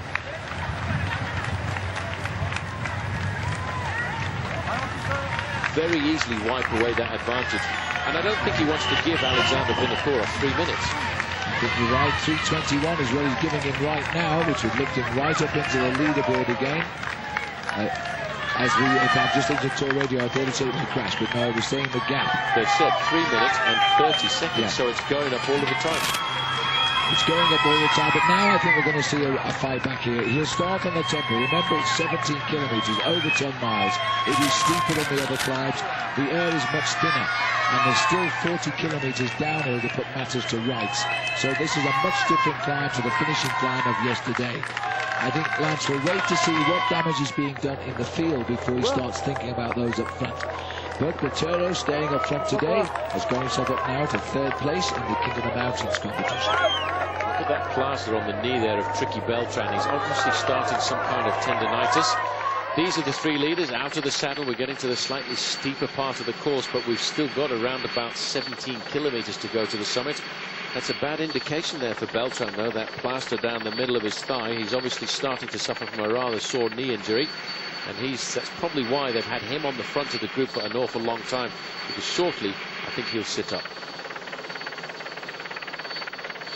That's the climb, and if you can, well, you can't actually see around the corner, but around the corner of that valley road there, that's where we're going to climb up to. We climb right up into the snow area, as Vinokourov is quite happy to set the pace on these early slopes. And the early slopes, as I said, are a little bit gentler. We start off at between 3 and 5% in gradient, but once we get away from the town, that's when it starts to kick up to 8 or 9%. Well, they're climbing at walking pace, well, let's say running pace at the moment, as these boys are now getting to grips with the mountain. Long straights, but as we get high, they twist and turn. These are the basement levels of the Col du Galibier. It's quite exposed on the summit. We should get to the snow line. It's unbelievable to think they can do this day in, day out. And they've got to do the same again tomorrow through the roads of the Alps. And tomorrow, although it's regarded as an alpine stage, we don't climb up to the heights that we climb up to today. But I think tomorrow is very much a leg-breaking day. It's very similar to the day when a couple of years ago, the man at the back there, Alexander Vinokourov, took off on the road to Gap, and it caused basically the end of Yoshiba Bolocki in that year's Tour de France. And Yoshiba Bolocki, sadly, has been dropped by this group here this afternoon. Yeah, he got dropped on the Madeleine. I'm not sure whether he came back. We haven't seen him at all since. 55 kilometers to go, 3 minutes 23. They're still nudging here. It's going to be interesting because of this escape. It's going to be very interesting to see if they can bring them back.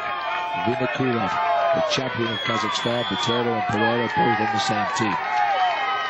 Quite interesting, actually, because, you know, we talked about the attacks that were bound to materialize on the slopes of a climb like this, but I never really expected to see the attacks coming from 3 guys regarded as challengers to Lance Armstrong. Botero, Oscar Pereira in the front, and Alexander Vinokourov stuck in the middle there are men that we talked about before the start of this tour as men who were going to challenge Lance Armstrong, who was trying to win this race for the 7th time. And here they are attacking on one of the biggest mountain stages. Well, the beauty abounds here today, and not just the riders in the Tour de France either. The people come here because it's a lovely country, it's a lovely area. When the tour goes on, they go somewhere else. But while the tours had 3 days reasonably close together, just a couple of 100 kilometers between the stages, they've been able to zigzag and enjoy the scenery at the same time. Tomorrow we go down to Digne-les-Bains, and then it's a fair drive after that to race across the basement area to link us up to the Pyrenees, where the mountains will continue before we have the next rest day on Monday. Starting to look a bit desperate in this group, isn't it? Over to the right-hand side there, you've got Jörg Jats, Armstrong, resplendent in yellow, looking around, seeing what the guys are doing at the front. Pale blue jersey there is Levi Leipheimer. Iban Mayo at the back, 191. Was a man we expected to ride very high in the overall classification here this afternoon, but he seems to be suffering with a very nasty knee tendinitis. At the back, this is Mouret of France. Just in front of him, Sammy Dumoulin. And just at the front there, you can see the pink jerseys. Those pink jerseys are the riders of T-Mobile. Seemingly on the offensive here this afternoon, because they are trying to just sit back and wait and see what happens to their man, Alexander Vinokourov. Well, I think Team Discovery now are starting to turn it in the right direction, because Race Radio just crackling through with a time gap at 3 minutes and 15 seconds. So from the 3:30 that it reached, it's now starting to tilt over into the other direction. Moving through the trees, this is getting out into the countryside. There are no more towns now, maybe 1 or 2 little hamlets. There are 17 hamlets in this area which make the town of Valois, and these riders have left them all behind. It looks, Paul, as though Lance is now just limiting the escape. They're not pulling away anymore. They've got to a point now where it's a status quo. These 3 leaders have got themselves a 3 minute and 15 second advantage. Armstrong basically looking after his troops. Iban Mayo having a lot of trouble at the back. He's yo-yoed off the back a number of times. all to do with that little tendinitis problem he's got? The man that this year has done nothing at all leading up to the Tour de France. We thought he'd been preparing specifically for the Tour, but it seems as if he doesn't quite have that constitution that you need to be a top 3-week Tour rider. Well, the rumour mill had said he was going great and he'd be good in the Tour. It's a good job Lance doesn't listen to all these people, because he'd be frightened to death, I would think. But I'm sorry for Ivan, because if he has got a knee problem, and he does seem to have some sort of a problem, he would normally be at the front at this stage of the race. He's a great climber, but if he's injured, he's struggling his way through, and that's all he can do. Well, don't think that Armstrong doesn't listen to all that and doesn't read all of that. He pays very much attention to everything that is going on. I was talking to Charlie Motte, the organizer of the Dauphiné Libéré, who told me Armstrong is the only professional bike rider who, once the race route is announced, picks up the phone to the organizer and says, well, what about this new climb? What about that climb? What about the gear that I need to use? He is so meticulous in every aspect.